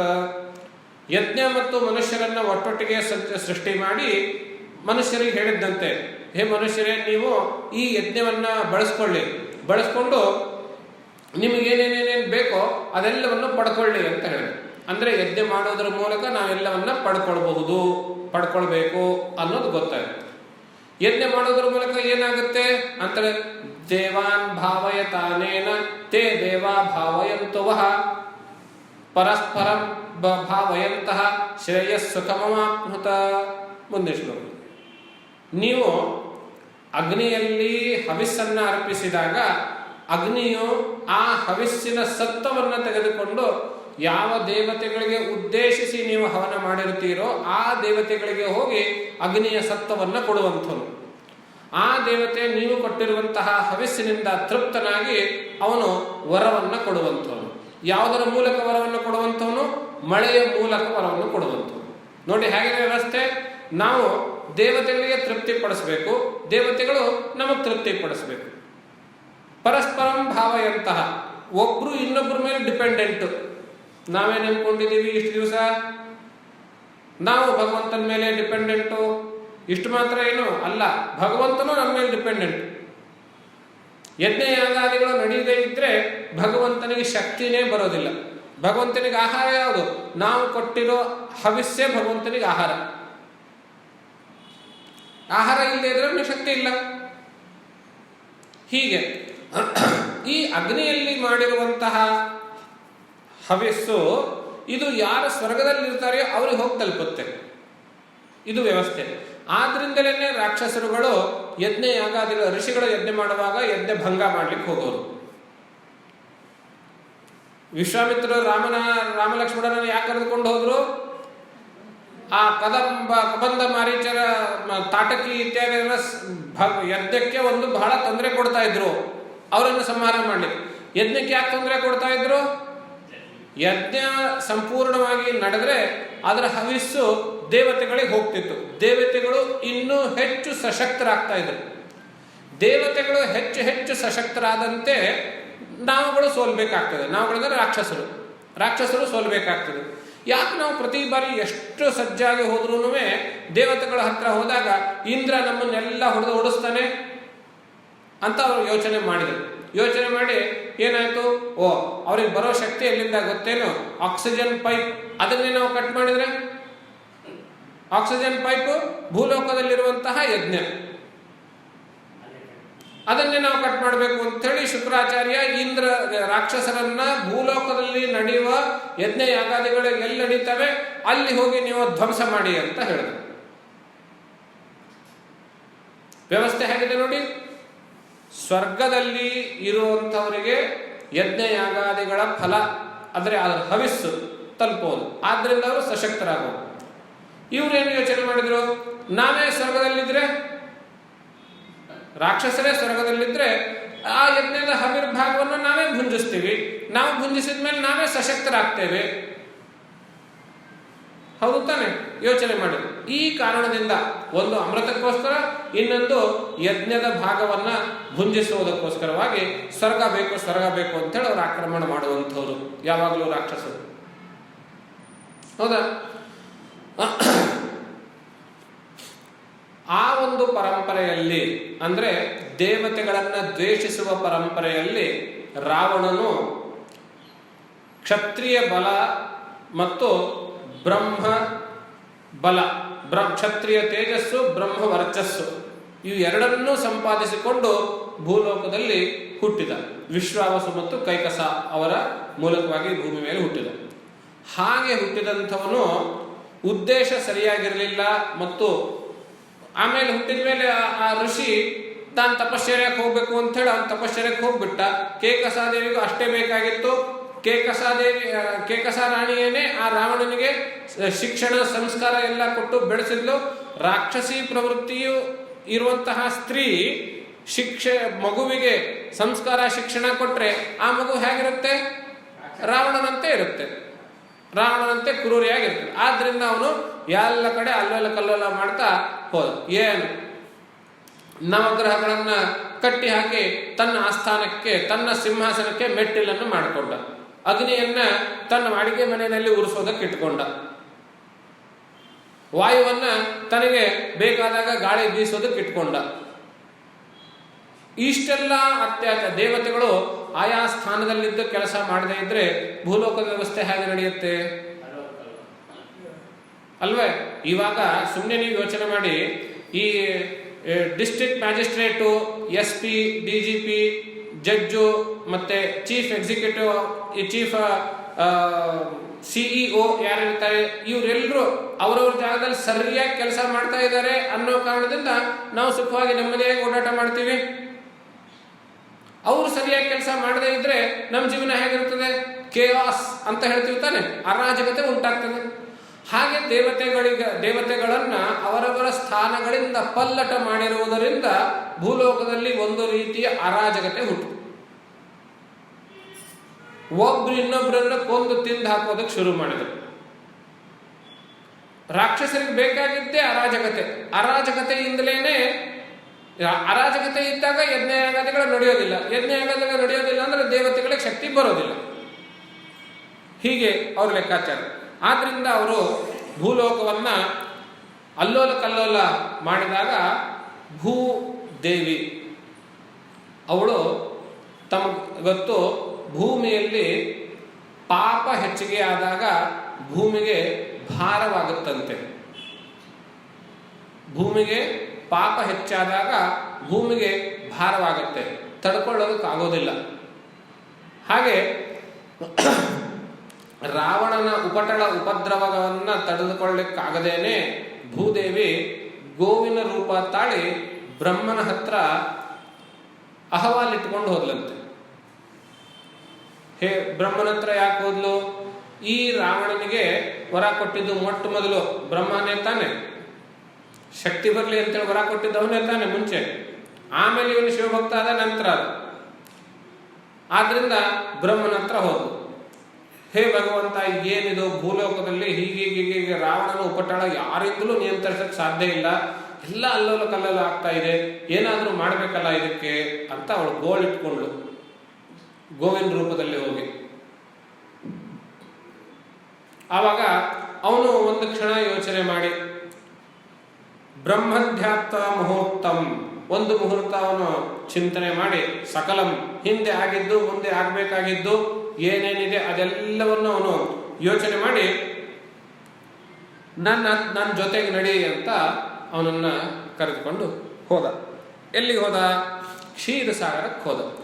ತಸ್ಮಾತ್ ಕ್ಷೀರ ಸಮುದ್ರ ತೀರಮಗಮದ್ ಬ್ರಹ್ಮ ತದೇವೈರ್ವೃತೋ ದೇವ್ಯಾಚಾಖಿಲ ಲೋಕಹಸ್ತಮಜನಂ ಸರ್ವಜ್ಞಮೇಶಂ ಹರಿಂ ಅಸ್ತೌ ಶ್ರೀ ಶ್ರುತಿ ಸಿದ್ಧ ನಿರ್ಮಲ ಪದೈ ಸ್ತೋತ್ರೈ ಪುರಾಣೋದ್ಭವೈ ಭಕ್ತ್ಯಾ ಗದ್ಗದಯಾ ಗಿರಾತಿ ವಿಮಲೈ ಆನಂದ ಭಾಷ್ಪೈರ್ವೃತಃ. ಕ್ಷೀರಸಾಗರಕ್ಕೆ ಹೋದಾಗ ವಿಷ್ಣು ಹೇಗಿದ್ದಾನೆ? ಕ್ಷೀರಸಾಗರದಲ್ಲಿ ಆರಾಮಾಗಿ ಒಂದು ಸರ್ಪ ಸುತ್ತಕೊಂಡಿದೆ, ಅದು ಅವನ ಬೆಡ್ ಆಗಿದೆ, ಹಾಸಿಗೆ ಆಗಿದೆ, ಮೆತ್ತನೆ ಹಾಸಿಗೆ ಆಗಿದೆ. ಆ ಹಾಸಿಗೆ ಮೇಲೆ ಇವನು ಕಾಲು ಚಚ್ಕೊಂಡು ಚೆನ್ನಾಗಿ ಮಲಗಿದ್ದಾನೆ. ಲಕ್ಷ್ಮೀದೇವಿ ಇವನು ಪಾದ ಸೇವೆ ಮಾಡ್ತಾ ಪಾದದ ಹತ್ತಿರದ ಇದ್ದಾಳೆ. ಹೌದಾ? ಆ ಸರ್ಪ ಹೆಡೆ ಬಿಟ್ಕೊಂಡು ಇವನಿಗೆ ನೆರಳು ಕೊಡ್ತಾ ಇದೆ, ಹೆಡೆ ಬಿಟ್ಕೊಂಡಿದೆ. ಆ ಒಂದು ಚಿತ್ರ ನಿಮ್ಮ ಮುಂದೆ ಇಟ್ಕೊಳ್ಳಿ. ಅದು ಏನು ಹೇಳುತ್ತೆ? ನಾವು ಸಾಧಾರಣವಾಗಿ ಆ ಭಾವಚಿತ್ರಕ್ಕೆ ಅನಂತ ಶಯನ ಅಂತ ಪದ ಬಳಸ್ತೀವಿ. ಹೌದಾ? ವಿಷ್ಣು ಕ್ಷೀರಸಾಗರದಲ್ಲಿ ಮಲಗಿರೋದು ಅನಂತ ಶಯನ ಅನ್ನೋ ಪದ ಬಳಸ್ತೀವಿ. ಹೌದಾ? ಅದು ಕ್ಷೀರಸಾಗರದಲ್ಲಿದೆ. ವಿಷ್ಣು ಮೊದಲನೇದಾಗಿ ಕ್ಷೀರಸಾಗರದಲ್ಲಿದೆ. ಕ್ಷೀರಸಾಗರ ಅಂದ್ರೆ ಏನು? ಅಮೃತ, ಅಮೃತತ್ವ. ಮಹಾವಿಷ್ಣು ಅಮೃತತ್ವದಲ್ಲಿ. ಅಲ್ಲಿ ವಿಷ್ಣು ಅಂತ ಹೇಳಿದ್ರೆ ಈ ಬ್ರಹ್ಮ ವಿಷ್ಣು ಮಹೇಶ್ವರ ಎಂಬುದಾಗಿ ತ್ರಿಮೂರ್ತಿಗಳಲ್ಲಿ ಒಬ್ಬನು ಅಂತ ತಿಳ್ಕೊಳ್ಬಾರ್ದು. ಅವನು ಸಾಕ್ಷಾತ್ ಪರಬ್ರಹ್ಮವೇನೆ. ಪರಬ್ರಹ್ಮವನ್ನೇ ಪುರಾಣಗಳು ಈ ರೀತಿ ಒಂದು ವ್ಯಕ್ತೀಕರಣ, ಪರ್ಸೋನಿಫಿಕೇಶನ್ ಅಂತ ಹೇಳ್ತಾರೆ ಇಂಗ್ಲಿಷ್ನಲ್ಲಿ, ಮೂರ್ತೀಕರಣ ಹಾಗೆ ಮಾಡಿ ಹೇಳಿದ್ದು, ಪರ್ಸೋನಿಫೈಡ್ ಮ್ಯಾನರ್ ಅಲ್ಲಿ ಹೇಳಿರುವಂತಹದ್ದು. ಆ ನಿರ್ಗುಣ ಬ್ರಹ್ಮವನ್ನೇ ನಮಗೋಸ್ಕರ ತಿಳಿಯಲಿಕ್ಕೆ, ನಿರ್ಗುಣ ಬ್ರಹ್ಮ ಅದಕ್ಕೆ ಏನಂದ್ರೆ ಏನು ಹೇಳಲಿಕ್ಕೆ ಆಗೋದಿಲ್ಲ ಅಂತ ಹೇಳಿದ್ರೆ ಮತ್ತೆ ಯಾಕ್ರೆ ನೀವು ಬಂದಿದ್ದು ಅಂತ ಪ್ರಶ್ನೆ ಬರುತ್ತೆ. ಆದ್ರಿಂದ ಏನಾದರೂ ತಿಳಿ ಹೇಳಬೇಕಲ್ಲ. ಆದ್ರಿಂದ ನೋಡ್ಕಣಯ್ಯ, ಅದೊಂದು ದೊಡ್ಡ ಸಾಗರ, ಅದು ಯಾವ್ದ್ರಿಂದ ಮಾಡಿದ್ದು? ಅಮೃತದಿಂದ ಮಾಡಿರುವಂತಹ ಸಾಗರ, ಅದನ್ನೇ ಕ್ಷೀರ ಸಾಗರ ಅಂತ ಇಲ್ಲಿ ಹೇಳೋದು. ಅದರಲ್ಲಿ ಸರ್ಪ ಸುತ್ತಕೊಂಡಿದೆ. ಹೇಗೆ ಸುತ್ತಕೊಂಡಿದೆ? ತೊಳಕ್ ಹಾಕೊಂಡಿದೆ. ನೋಡಿ, ಹೀಗೆ ರೌಂಡ್ ಆಗಿಲ್ಲ, ಮೇಲೆ ಕೆಳಗೆ ಮೇಲೆ ಕೆಳಗೆ ಆಗಿದೆ ಸರ್ಪ. ನೀವು ಗಮನಿಸಿದ್ರೆ ಒಂದಕ್ಕೊಂದು ತೊಳಕ್ ಹಾಕೊಂಡಿದೆ. ಹಾಗೆ ತೊಳಕ್ ಹಾಕೊಂಡಿರೋದು ಸಂಸಾರ. ಸಂಸಾರದ ಮೇಲೆ ಅವನು ಮಲ್ಕೊಂಡಿದ್ದಾನೆ. ಆ ಸರ್ಪ ಆ ವಿಷ್ಣು ಏನಾದ್ರೂ ಮಾಡ್ತಾ ಇದೆ ಏನು? ಏನ್ ಮಾಡೋದಿಲ್ಲ. ಹೌದಾ? ಅಂದ್ರೆ ಇಡೀ ಸಂಸಾರದ ಮೇಲೆ ಅವನಿದ್ರು ಸಂಸಾರದ ಒಂದು ಪ್ರಭಾವನ ಅವನ ಮೇಲೆ ಇಲ್ಲ, ಸಂಸಾರದ ಲೇಪ ಅವನಿಗಿಲ್ಲ. ನಾರಾಯಣ ಅಂತ ಕರೀತಾರೆ ಅವನಿಗೆ ಪುರಾಣಗಳಲ್ಲಿ. ಆ ಬ್ರಹ್ಮಕ್ಕೆ, ನಿರ್ಗುಣ ಬ್ರಹ್ಮಕ್ಕೆ ಸಂಸಾರದ ಲೇಪ ಇಲ್ಲ. ಮತ್ತು ಏನ್ ಮಾಡ್ತಾ ಇದ್ದಾನೆ? ಅಲ್ಲಿ ಕೂತ್ಕೊಂಡು ಏನಾದ್ರೂ ಕೆಲಸ ಮಾಡ್ತಾ ಇದ್ದಾನೇನು? ಏನ್ ಕೆಲಸ ಮಾಡ್ತಾ ಇಲ್ಲ, ಸುಮ್ಮನೆ ಮಲಗಿದಾನೆ. ಅಂದ್ರೆ ಅವನು ಕರ್ತ ಅಲ್ಲ, ಸಾಕ್ಷಿ. ಕೇಳ್ತಿರ್ತಾನೆ ವೇದಾಂತದಲ್ಲಿ, ಅವನು ಸಾಕ್ಷಿ, ಸುಮ್ಮನೆ ನೋಡ್ತಾ ಇರ್ತಾನೆ. ಅವನೇನ್ ಮಾಡೋದಿಲ್ಲ, ಮಾಡೋದಿಲ್ಲ ಮಾಯೆ. ಅವನು ಸುಮ್ಮನೆ ಇರ್ತಾನೆ. ಅವನು ಇರೋದ್ರಿಂದಲೇ ಎಲ್ಲ ಕೆಲಸಗಳು ನಡೆಯುತ್ತವೆ. ಅವನು ಏನ್ ಮಾಡೋದಿಲ್ಲ. ಏನ್ ಮಾಡೋದಿಲ್ಲ ಅನ್ನೋದಕ್ಕೆ ಪ್ರತೀಕವಾಗಿ ಸುಮ್ಮನೆ ಮಲ್ಕೊಂಡಿದ್ದಾನೆ. ಅಂದ್ರೆ ಗಾಢ ನಿದ್ರೆಯಲ್ಲಿದ್ದಾನೇನು? ಇಲ್ಲ, ಎಚ್ಚರವಾಗೇ ಇದ್ದಾನೆ, ಕಣ್ಣು ತೆಗೆದೇ ಇದ್ದಾನೆ. ಎಚ್ಚರವಾಗಿದ್ದಾನೆ ಅಂದ್ರೆ ಸಾಕ್ಷಿಯಾಗಿ ನೋಡ್ತಾ ಇದ್ದಾನೆ. ಎಚ್ಚರವಾಗಿದ್ದಾನೆ, ಸಾಕ್ಷಿಯಾಗಿ ನೋಡ್ತಾ ಇದ್ದಾನೆ. ಅಂದ್ರೆ ಯಾವುದನ್ನ ನಾವು ಸತ್ ಅಂತ ಹೇಳ್ತೇವೆ. ಆಮೇಲೆ ಎಚ್ಚರವಾಗಿದ್ದಾನೆ, ಚಿತ್ ಅಂತ ಹೇಳ್ತೇವೆ. ಆಮೇಲೆ ಸಿಟ್ಟಿನಿಂದ ನೋಡ್ತಾ ಇದ್ದಾನೇನು? ಅಥವಾ ಒಂದು ಯಾವುದೋ ಚಿಂತೆಯಿಂದ ನೋಡ್ತಾ ಇದ್ದಾನೇನು? ಕಳವಳಗೊಂಡಿದ್ದಾನೇನು? ಆನಂದವಾಗಿದ್ದಾನೆ. ಆನಂದ, ಸತ್ ಚಿತ್ ಆನಂದ ಸ್ವರೂಪ, ಆನಂದವಾಗಿದ್ದಾನೆ ಅವನು. ಇದು ನಿರ್ಗುಣ ಪರಬ್ರಹ್ಮವನ್ನ ಪುರಾಣಗಳು ನಮಗೆ ಪರಿಚಯಿಸುವ ರೀತಿ. ಹೀಗೆ ಅವನು ಸೃಷ್ಟಿ ಮಾಡಬೇಕು ಅಂತ ಹೇಳಿ ಮನಸ್ಸಿನಲ್ಲಿ ಯೋಚನೆ, ಹೀಗೆ ಮಲ್ಕೊಂಡು ಸುಮ್ಮನೆ ಯೋಚನೆ ಮಾಡ್ದ, ಟಕ್ ಅಂತ ಅವನಿಂದ ಮಾಯೆ ಹೊರಬಂತು ಅಂತ ಉಪನಿಷತ್ತಿನಲ್ಲಿ ಹೇಳ್ತೇವೆ. ಅದನ್ನ ಈ ಚಿತ್ರದಲ್ಲಿ ಹೇಗೆ ತೋರಿಸ್ಬೇಕು? ಅಲ್ಲಿಂದ ಒಂದು ನಾಭಿಯಿಂದ ಒಂದು ಕಮಲ ಹೊರಗೆ ಬಂತು. ಹೌದಾ? ಆ ಕಮಲದಲ್ಲಿ ಕೂತ್ಕೊಂಡು ಇರುವವನು ಅವನು ಮುಂದಿನ ಸೃಷ್ಟಿ ಮಾಡುವಂಥವನು ವಿರಾಟ್ ಪುರುಷ ಅಥವಾ ಚತುರ್ಮುಖ ಬ್ರಹ್ಮ. ಹೌದಾ? ಈಗ ಚತುರ್ಮುಖ ಬ್ರಹ್ಮ ಏನ್ ಮಾಡಬೇಕು? ಅವನು ಸೃಷ್ಟಿ ಮಾಡಬೇಕು. ಸೃಷ್ಟಿ ಹೇಗೆ ಮಾಡಬೇಕು? ತನ್ನ ಸ್ವಂತ ಯೋಚನೆಯಿಂದ ಏನಾದ್ರೂ ಮಾಡ್ಬೇಕೇನೋ? ಅವನಿಲ್ಲ. ಅವನಿಗೆ ಪುರಾಣದಲ್ಲಿ ಹೇಗೆ ಹೇಳ್ತಾರೆ? ಹೀಗೆ ನಾಭಿ ಬಂತು, ನಾಭಿಯಿಂದ ಅವನು ಚತುರ್ಮುಖ ಬ್ರಹ್ಮ ಆವಿರ್ಭೂತನಾದಾಗ ಅವನು ಅಯ್ಯೋ ನಾನು ಯಾರು, ಎಲ್ಲಿಂದ ಬಂದೆ, ಯಾಕೆ ಬಂದೆ, ಏನು ಗೊತ್ತೇ ಆಗಲಿಲ್ಲ ಅವನಿಗೆ. ಅವಾಗ ನಾರಾಯಣನ ಶರಣೋದ. ನಾನೇನ್ ಮಾಡ್ಬೇಕು ಅಂತ, ನೀನ್ ಸೃಷ್ಟಿ ಮಾಡ್ಬೇಕಣಯ್ಯ ಅಂತ. ಓ ಸೃಷ್ಟಿ ಮಾಡ್ಬೇಕೆ ಅಂತ ಯೋಚನೆ ಮಾಡ. ಅಯ್ಯೋ ನಾನೇನ್ ಸೃಷ್ಟಿ ಮಾಡ್ಲಿ, ನಂಗೇನ್ ಗೊತ್ತೇ ಇಲ್ಲ ಅಂತ ಯೋಚನೆ ಮಾಡಿ ಆವಾಗ 10,000 ವರ್ಷ ಅವನು ತಪಸ್ ಮಾಡ್ದ ಅಂತ ಹೇಳ್ತಾರೆ ಪುರಾಣಗಳಲ್ಲಿ. ಏನ್ ಹೇಳ್ತಾರೆ? ಅವನು ಆ ನಾಭಿ ಕಮಲ ದೇಟಲ್ಲಿ ಒಳಗಡೆ ಹೋಗಿ ಮೇಲಿಂದ ತೀರ ಕೆಳಗಡೆ ಬಂದ, ಮತ್ತೆ ಅವನಿಗೆ ಕೆಳಗಡೆ ಜ್ಞಾನೋದಯವಾಯ್ತು, ಅಲ್ಲಿಂದ ಮತ್ತೆ ಮೇಲೆ ಹೋದ ಅಂತೆಲ್ಲ ಕಥೆನಲ್ಲಿ ಹೇಳ್ತಾರೆ. ಅದು ತಪಸ್ ಮಾಡ್ದ ಅಂತ. ತಪಸ್ ಮಾಡಿದ್ದು ಅಂದ್ರೆ ಏನ್ ಗೊತ್ತೇನೆ? ವೇದಾಂತದ ಪ್ರಕಾರ ಧಾತ ಯಥಾ ಪೂರ್ವಂ ಅಕಲ್ಪಯತ, ಹಿಂದಿನ ಕಲ್ಪದಲ್ಲಿ ಇರುವಂತೆ ಎಲ್ಲವನ್ನು ಸೃಷ್ಟಿ ಮಾಡ್ದ. ಹಿಂದಿನ ಕಲ್ಪದಲ್ಲಿ ಇರುವಂತೆ ಸೃಷ್ಟಿ ಮಾಡಬೇಕು ಅಂತ ಹೇಳಿದ್ರೆ ಅದನ್ನ ಏನ್ ಮಾಡ್ಬೇಕು? ನೆನಪಿಸ್ಕೊಳ್ಬೇಕು ತಾನೆ. 10,000 ವರ್ಷ ತಪಸ್ ಮಾಡ್ದ ಅಂದ್ರೆ ಹಿಂದಿನ ಕಲ್ಪದಲ್ಲಿ ಏನೇನಿತ್ತು ಅದನ್ನೆಲ್ಲ ನೆನಪಿಸ್ಕೊಂಡ. ಹಾಗೆ ನೆನಪಿಸಿಕೊಂಡಿರುವಂತಹದ್ದು ಎಲ್ಲಿದೆ ಅಂತ ಕೇಳಿದ್ರೆ ಆ ಚತುರ್ಮುಖ ಬ್ರಹ್ಮನ ಕೈಯಲ್ಲಿ ಒಂದು ಪುಸ್ತಕ ಇರ್ತದೆ. ಆ ಪುಸ್ತಕದಲ್ಲಿದೆ. ಆ ಪುಸ್ತಕ ಯಾವುದು? ವೇದ. ವೇದವನ್ನು ನೋಡ್ಕೊಂಡೇನೆ ಎಲ್ಲ ಜಗತ್ತನ್ನು ಸೃಷ್ಟಿ ಮಾಡಬೇಕು. ಹೌದಾ? ಅವನು ಅಷ್ಟೊಂದು ಇವಾಗ ತುಂಬ ಯೋಚನೆ ಮಾಡೋರು ಬುದ್ಧಿವಂತರು ಸುಮ್ಮನೆ ಕಾರ್ಟೂನಿಸ್ಟ್ ಇರ್ತಾರೆ ನೋಡಿ, ಅವರಿಗೆ ಒಂದೇ 4 ಗೆರೆ ತೆಗೆದುಬಿಟ್ಟು ಒಂದು ವ್ಯಕ್ತಿ ಚಿತ್ರ ಮಾಡಿಕೊಡ್ತಾರೆ.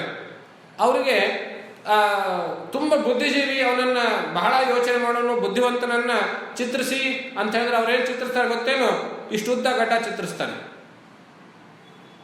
ಹೌದಾ? ಅದು ಬುದ್ಧಿಜೀವಿಗೆ ಸಂಕೇತ, ಇಷ್ಟುದ್ದ ಗಡ್ಡ. ಆದ್ರಿಂದ ಆ ಚತುರ್ಮುಖ ಬ್ರಹ್ಮನಿಗೆ ಇಷ್ಟುದ್ದ ಬಿಳೆ ಗಡ್ಡ. ಅದು ಮತ್ತು ಓದಿ ಓದಿ ಓದಿ ವಯಸ್ಸಾಗಿ ಪಾಪ ಗಡ್ಡ ಎಲ್ಲ ಬಿಳೆ ಆಗಿದೆ ಅವನಿಗೆ, ಅದ್ರ ಸಂಕೇತ.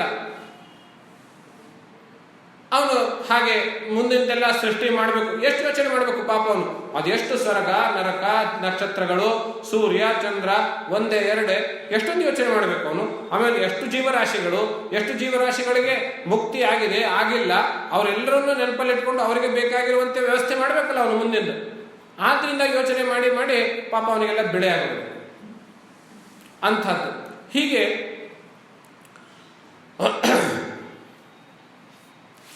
ಅವನು ಸ್ವಲ್ಪ ಹೊತ್ತು ಯೋಚನೆ ಮಾಡಿ ಹಾಗಿರುವಂತಹ ಚತುರ್ಮುಖ ಬ್ರಹ್ಮನು ಹಿಂದಿಂದು ಮುಂದಿಂದು ಎಲ್ಲವನ್ನೂ ಯೋಚನೆ ಮಾಡಿ ಏನ್ ನಡಿಬೇಕಾಗಿದೆ ಅನ್ನೋದು ಕುರಿತು ಒಂದು ಅಂದಾಜಿಗೆ ಬಂದು ವಿಷ್ಣುವಿನ ಹತ್ರ ಹೋದ. ಬ್ರಹ್ಮನಿಗೇನು ಗೊತ್ತಾಯ್ತು? ಇವಾಗ ವಿಷ್ಣು ಭೂಮಿ ಮೇಲೆ ಅವತಾರ ಮಾಡೋ ಕಾಲ ಸನಿಹ ಆಯಿತು ಅಂತ ಗೊತ್ತಾಯ್ತು. ಮುಹೂರ್ತಂ ಧ್ಯಾತ್ವಾ ಅಂತ ಹೇಳಿರ್ತಾನೆ. ಒಂದು ಕ್ಷಣ ಅವನು ಯೋಚನೆ ಮಾಡ್ದ. ಏನು ಯೋಚನೆ ಮಾಡ್ದ? ಓ, ನಾವಿವಾಗ ಎಲ್ಲಿದ್ದೀವಿ? ಫೆಬ್ರವರಿ ನಡೀತಾ ಇದೆಯೇ, ಫೆಬ್ರವರಿ 22, 23 ಇಲ್ಲಿ ಶಂಕರಪುರನಲ್ಲಿ ಇದಿದೆ, ಗಿರಿನಗರದಲ್ಲಿ ಇದಿರುತ್ತೆ. ನಾವೆಲ್ಲ ಹೀಗೆ ಡೇಟ್ ಮಾಡಿ ನೆನಪು ಮಾಡ್ಕೊಳ್ತೀವಿ ತಾನೆ. ಹಾಗೆ ಬ್ರಹ್ಮನು ನೆನಪು ಮಾಡ್ಕೊಂಡ. ಇವಾಗ ಏನು ನಡೀತಾ ಇದೆ? ರಾವಣ ಅವತಾರ ಐತೆ. ಸೊ ಹಾಗಾಗಿ ರಾಮನ ಅವತಾರ ಆಗ್ಬೇಕು. ಆದ್ರಿಂದ ಅವತಾರ ಮಾಡೋರು ವಿಷ್ಣು. ನಡೀರಿ ವಿಷ್ಣುವಿನ ಕಡೆಗೆ ಹೋದ. ಅವನು ಕ್ಷೀರಸಾಗರ ಶಾಹಿಯಾಗಿ ಶೇಷಶಾಹಿಯಾಗಿ ಅಲ್ಲಿ ಮಲ್ಕೊಂಡಿದ್ದ ವಿಷ್ಣುವಿಗೆ ಈ ಬ್ರಹ್ಮನು ಗೋವಿನ ರೂಪದಲ್ಲಿ ಭೂದೇವಿಯು ಏನೇನು ಭಿನ್ನಯಿಸಿಕೊಂಡಿದ್ದಳೋ ಅದೆಲ್ಲವನ್ನು ಅವನಿಗೆ ವಿಷ್ಣುವಿನ ಹತ್ತಿರ ಬ್ರಹ್ಮ ಮತ್ತೆ ಭಿನ್ನಯಿಸಿಕೊಂಡ. ಆವಾಗ ವಿಷ್ಣುವಿಗೂ ಗೊತ್ತು, ಓ ಇವಾಗ ನಾನು ರೆಡಿ ಆಗ್ಬೇಕು ಇವಾಗ ಅಂತ ಗೊತ್ತಾಯ್ತು. ಅವನು ಭೂಮಿ ಮೇಲೆ ಬರೋದಕ್ಕೆ ರೆಡಿ ಆಗೋದಕ್ಕೆ ಅವನು ಹೇಳಿದ. ಈ ಮಧ್ಯದಲ್ಲಿ ಗೋವನ್ನು ಕರೆದುಕೊಂಡು ಅಂದ್ರೆ ಭೂಮಿಯನ್ನು ಕರೆದುಕೊಂಡು ಬ್ರಹ್ಮನು ಕ್ಷೀರಸಾಗರಕ್ಕೆ ಹೋಗಿ ವಿಷ್ಣುವಿನನ್ನು ನಮಸ್ಕರಿಸಿ, ತುಂಬಾ ದೊಡ್ಡವರ ಹತ್ರ ನಾವು ಹೋದ ತಕ್ಷಣ ಟಕ್ ಅಂತ ಅದೇ ಪಾಯಿಂಟ್ ಅನ್ನು ಹೇಳ್ತೀವೇನು? ಯಾವ ಕೆಲಸ ಇದೆ ಅದೇ ಕೆಲಸವನ್ನು ಹೇಳ್ತೇವೇನು? ಇಲ್ಲ, ಮುಂಚೆ ಅವರಿಗೆ ನಮಸ್ಕರಿಸ್ತೇವೆ, ಒಂದೆರಡು ಕ್ಷೇಮ ಕುಶಲ ಪ್ರಶ್ನೆ ಕೇಳ್ತೀವಿ, ಆಮೇಲೆ ಒಂದಿಷ್ಟು ಅವ್ರ ಗುಣಗಾನ ಮಾಡ್ತೀವಿ. ಅವರಿಂದ ಕೆಲಸ ಆಗ್ಬೇಕು ತಾನೆ, ಗುಣಗಾನ ಮಾಡ್ತೀವಿ, ಆಮೇಲೆ ನಮ್ಮ ವಿಷಯ ಪ್ರಸ್ತಾಪ ಮಾಡ್ತೀವಿ. ಬ್ರಹ್ಮನು ಅದೇ ಹಾದಿ ವಿಷ್ಣುವನನ್ನ ಸ್ತುತಿಸೋದಕ್ಕೆ ಪ್ರಾರಂಭ ಮಾಡಿದ. ಏನು ಸ್ತುತಿಸ್ತಾ ಅನ್ನೋದು ಇಲ್ಲಿ ಇಂಪಾರ್ಟೆಂಟ್. ಬ್ರಹ್ಮನು ಸ್ತುತಿಸ್ತಾ ಇದ್ದಾನೆ, ವಿಷ್ಣುವನ್ನ ಸ್ತುತಿಸ್ತಾ ಇದ್ದಾನೆ. ಏನಂತ ಸ್ತುತಿಸ್ತಾನೆ ಗೊತ್ತೇನು? ನತೋಸ್ಮಿತೆ ಪದಂ ದೇವ ಪ್ರಾಣ ಬುದ್ಧೀಂದ್ರಿಯಾತ್ಮಭಿಃ ಯಚ್ಚಿಂತ್ಯಂತೆ ಕರ್ಮ ಪಾಶಾತ್ ಹೃದಯ ನಿತ್ಯಂ ಮುಮುಕ್ಷುಭಿಃ. ಈ ಮುಮುಕ್ಷುಗಳು ಭೂಲೋಕದಲ್ಲಿರುವಂತಹ ಜಿಜ್ಞಾಸುಗಳು, ಯಾರಿಗೆ ಮೋಕ್ಷ ಬೇಕು ಅಂತ ಹೇಳಿ ಅತ್ಯುತ್ಕಟ ಅಪೇಕ್ಷೆ ಉಳ್ಳಂತಹ ಮುಮುಕ್ಷುಗಳು ತಮ್ಮ ಇಂದ್ರಿಯ ಮನಸ್ಸು ಬುದ್ಧಿಗಳ ಎಲ್ಲದರ ಮೂಲಕವೂ ಯಾವುದನ್ನು ಚಿಂತೆ ಮಾಡ್ತಾ ಇರ್ತಾರೆ? ಹೇ ಭಗವಂತ, ನಿನ್ನ ಪಾದ ಕಮಲಗಳನ್ನೇ ಅವರು ಚಿಂತೆ ಮಾಡ್ತಾ ಇರ್ತಾರೆ. ಹೌದಾ? ಮೊದಲು ಭಗವಂತನ ಕೃಪೆಯಾದ್ರೆ ಸದ್ಗುರುವಿನ ದರ್ಶನ, ಸದ್ಗುರುವಿನ ಕೃಪೆಯಾದ್ರೆ ತತ್ವಸ್ಯಾದಿ ಮಹಾವಾಕ್ಯಗಳ ಉಪದೇಶ, ಆಮೇಲೆ ಶ್ರವಣ ಮನನ ನಿಧಿಧ್ಯಾಸ, ಆಮೇಲೆ ಸಾಧನೆ. ಕ್ರಮ ಇರೋದು ಹೀಗೆ ತಾನೆ. ಆದ್ರಿಂದ ಮೊಟ್ಟ ಮೊದಲು ಭಗವಂತನ ಕೃಪೆ. ಮುಮುಕ್ಷಗಳು ನೋಡಿ, ಪುತ್ರ ಬೇಕು ಅನ್ನೋರು, ರಾಜ್ಯ ಬೇಕು ಅನ್ನೋರು, ಐಶ್ವರ್ಯ ಬೇಕು ಅನ್ನೋರು ಯಾರನ್ನು ಸ್ತುತಿಸ್ತಾರೆ ಅಂತ ವರ್ಣನೆ ಮಾಡಲಿಲ್ಲ. ಮುಮುಕ್ಷಗಳು ಯಾರನ್ನು ಸ್ತುತಿಸ್ತಾರೆಯೋ ಅಂತ ವರ್ಣನೆ ಮಾಡಿದ. ಅಂದ್ರೇನರ್ಥ? ಮೋಕ್ಷ ಕೊಡುವ ಸಾಮರ್ಥ್ಯ ನಿನ್ನಲ್ಲಿದೆ. ಸುಮ್ಮನೆ ಸಂಪತ್ತು ಬೇಕು ಅಂತ ಹೇಳಿದ್ರೆ ಕುಬೇರನ ಕೇಳಿದ್ರೆ ಕೊಡ್ತಾನೆ. ಕುಬೇರ ಮೋಕ್ಷ ಕೊಟ್ಟಾನೇನು? ಇಲ್ಲ. ಮೋಕ್ಷ ವಿಷ್ಣುನೇ ಅಲ್ವಾ ಹೇಳುವ. ಆ ಯಾವ ಪಾದ ಮುಮುಕ್ಷಗಳು ಮೋಕ್ಷಕ್ಕಾಗಿ ಯಾವ ಪಾದ ಕಮಲಗಳನ್ನು ಸದಾ ಕಾಲದಲ್ಲಿ ಧ್ಯಾನಿಸ್ತಾ ಇರ್ತಾರೆಯೋ ಅಂತಹ ಪಾದಗಳಿಗೆ ನಾನು ನಮಸ್ಕಾರ ಮಾಡ್ತೇನೆ ಅಂತ ಹೀಗೆ ಹೇಳುವುದರ ಮೂಲಕ ಮೋಕ್ಷ ಕೊಡುವಂಥವನು ನೀನು ಅಂತ ಹೇಳಿ, ಸೂಚ್ಯಾಂಶ ಏನು ಗೊತ್ತೇನು, ಭೂಲೋಕಕ್ಕೆ ರಾವಣನ ಉಪಟಳದಿಂದಲೂ ಮೋಕ್ಷ ನೀನೇ ಕೊಡಬೇಕು ಅನ್ನೋದು ಸೂಚ್ಯಾಂಶ. ಅದರಲ್ಲಿ ಮಾಯಯ ಗುಣಮಯ್ಯ ತ್ವಂ ಸೃಜಸ್ಯವಸಿ ಲುಂಪಸಿ ಜಗತ್ತೇನ ನತೇ ಲೇಪ ಆನಂದಾನುಭವಾತ್ಮನಃ. ನೀನು ನಿನ್ನ ಮಾಯೆಯ ಮೂಲಕ ಈ ಜಗತ್ತನ್ನ ಸೃಜಸಿ, ಅವಸಿ, ಲುಂಪಸಿ, ಸೃಷ್ಟಿ ಮಾಡ್ತೀಯ, ರಕ್ಷಣೆ ಮಾಡ್ತೀಯ, ಆಮೇಲೆ ಲಯನೂ ಮಾಡ್ತೀಯ. ಯಾವುದರಿಂದ? ನಿನ್ನ ಮಾಯೆಯ ಶಕ್ತಿಯಿಂದ. ಹೀಗೆ ಹೇಳುವುದರ ಮೂಲಕ ಬ್ರಹ್ಮವು ಸಾಕ್ಷಿ, ಅಕರ್ತ ಅಂತ ವೇದಾಂತ ಏನು ಹೇಳ್ತದೆಯೋ ಅದನ್ನೇ ಇಲ್ಲಿ ಪಾಲಿಸ್ಕೊಂಡು ಬಂದಿದ್ದಾರೆ ಈ ಅಧ್ಯಾತ್ಮ ರಾಮಾಯಣ. ಆದ್ರಿಂದ ಅಧ್ಯಾತ್ಮ ರಾಮಾಯಣ ವೇದಾಂತಕ್ಕೆ, ಅದ್ವೈತ ವೇದಾಂತಕ್ಕೆ ಬಹಳ ಬಹಳ ಪೂರಕ. ಒಂದು ಕಡೆ ಪೌರಾಣಿಕ ಕಥೆಯ ಭಾಗವೂ ಇದೆ, ಅಂದ್ರೆ ಭಕ್ತಿನೂ ಇದೆ, ವೇದಾಂತ ತತ್ವವೂ ಇದೆ. ಭಕ್ತಿ ಮತ್ತು ಜ್ಞಾನದ ಅತ್ಯಂತ ಹದವಾದ ಬೆಳಿತವಾದ ಮಿಶ್ರಿತ ಎಲ್ಲಾದರೂ ಇದ್ರೆ ಅದು ಅಧ್ಯಾತ್ಮ ರಾಮಾಯಣ. ನಾವು ರಾಮನ ಕಥೆಗಳನ್ನೇ ಕೇಳುತ್ತಾ ಅವನ ಭಕ್ತಿನಲ್ಲಿ ಮಿಂದು ಹೋಗ್ತೇವೆ, ಜೊತೆಗೆ ಜ್ಞಾನವನ್ನೂ ಪಡ್ಕೊಳ್ತೇವೆ. ಎರಡೂ ಒಟ್ಟಿಗೆ ಸಿಗುವಂತಹದ್ದು ಅಧ್ಯಾತ್ಮ ರಾಮಾಯಣ. ತಥಾ ಶುದ್ಧಿರ್ನದುಷ್ಟಾನಾಂ ದಾನಾಧ್ಯಯನ ಕರ್ಮಭಿಃ ಶುದ್ಧಾತ್ಮಕಾ ತೇ ಯಶಸೆ ಸದಾ ಭಕ್ತಿಮತಾಂ ಯಥಾ. ನಿನ್ನಲ್ಲಿ ಭಕ್ತಿ ಮಾಡುವವರು ಯಾವ ರೀತಿ ಚಿತ್ತಶುದ್ಧಿಯನ್ನು ಹೊಂದುತ್ತಾರೆಯೋ ಅದೇ ಪ್ರಕಾರ ದಾನ, ಅಧ್ಯಯನ, ಕರ್ಮ, ಯಜ್ಞ ಮಾಡುವಂಥವರು ಅವ್ರು ಹೊಂದಲಿಕ್ಕೆ ಆಗೋದಿಲ್ಲ. ಅಂದ್ರೆ ಏನರ್ಥ? ದಾನಾಧ್ಯಯನ ಕರ್ಮಗಳಿಗಿಂತಲೂ ನಿನ್ನಲ್ಲಿ ಭಕ್ತಿ ಹೆಚ್ಚು ಶ್ರೇಯಸ್ಕರ ಅಂತ. ಹೌದಾ? ಈಗೇನ್ರಿ ಹೀಗೆ ಹೇಳ್ಬಿಟ್ರಿ, ಮತ್ತೆ ಯಜ್ಞ ಯಾಗ ದಾನ ಮಾಡುವಂಥವ್ರು ಅವ್ರಿಗೆ ಕಡಿಮೆ ಅಂತ ತೋರಿಸಿದಾಗ ಆಯ್ತಲ್ಲ, ಅದು ತಪ್ಪೇ ಅಂತ ಕೇಳಿದ್ರೆ ಹಾಗಲ್ಲ. ಈ ಆಧ್ಯಾತ್ಮ ರಾಮಾಯಣ ಪ್ರಾರಂಭವಾಗುವ ಮೂಲ ಏನಿದೆ, ನಾರದ ಬ್ರಹ್ಮವನ್ನು ಕುರಿತು ಏನ್ ಕೇಳಿರ್ತಾನೆ, ಈ ಕಲಿಯುಗದಲ್ಲಿ ಮನುಷ್ಯರು ಅವರವರ ಪಾಪಕರ್ಮಗಳಿಂದ ಬೇರೆ ಬೇರೆ ಯೋನಿಗಳಲ್ಲಿ ಹುಟ್ಟಿ ಸಿಕ್ಕಾಪಟ್ಟೆ ಕಷ್ಟಗಳನ್ನು ಅನುಭವಿಸ್ತಾರೆ ಅಂತ ಕಲಿಯುಗಕ್ಕೆ ಸಂಬಂಧಪಟ್ಟಂತೆ ಕೇಳಿರ್ತಾನೆ ತಾನೆ ಪ್ರಶ್ನೆ. ಈ ಭಕ್ತಿ ಎನ್ನುವಂಥದ್ದು ಕಲಿಯುಗಕ್ಕೆ ಸಂಬಂಧಪಟ್ಟಂತೆ ಇರುವಂತಹ ನಿಯಮ. ಅಂದ್ರೆ ಕಲಿಯುಗದಲ್ಲಿ ಯಜ್ಞ, ದಾನ, ತಪಸ್ಸು ಇತ್ಯಾದಿಗಳಿಗಿಂತಲೂ ಭಕ್ತಿ ಎನ್ನುವಂತಹದ್ದು ಬಹಳ ಬೇಗ ವರ ಕೊಡುವಂಥದ್ದು, ಫಲ ಕೊಡುವಂತಹದ್ದು. ಭಕ್ತಿಯಿಂದ ಬಹಳ ಬೇಗವಾಗಿ ನಾವು ಬೇಕಾದದ್ದನ್ನು ಪಡೆದುಕೊಳ್ಬಹುದು. ಅದು ಮೋಕ್ಷ ಇರಲಿ ಅಥವಾ ಬೇರೆ ಯಾವುದಾದ್ರೂ ಇರಲಿ. ಆದ್ರಿಂದ ನಿನ್ನಲ್ಲಿ ದಾನ, ಯಜ್ಞ, ಕರ್ಮಗಳಿಗಿಂತಲೂ ಬಹಳ ಬೇಗ ಚಿತ್ತಶುದ್ಧಿಯನ್ನು ಹೊಂದುತ್ತಾರೆ ಭಕ್ತಿಯಿಂದ, ನಿನ್ನ ಭಕ್ತಿಯಿಂದ. ಆ ಭಕ್ತಿ ಎಲ್ಲಿಂದ ಬರ್ತದೆ? ಈ ಆಧ್ಯಾತ್ಮ ರಾಮಾಯಣ ಕಥೆ ಕೇಳುವುದರಿಂದ ಆ ಭಕ್ತಿ ಬರ್ತದೆ.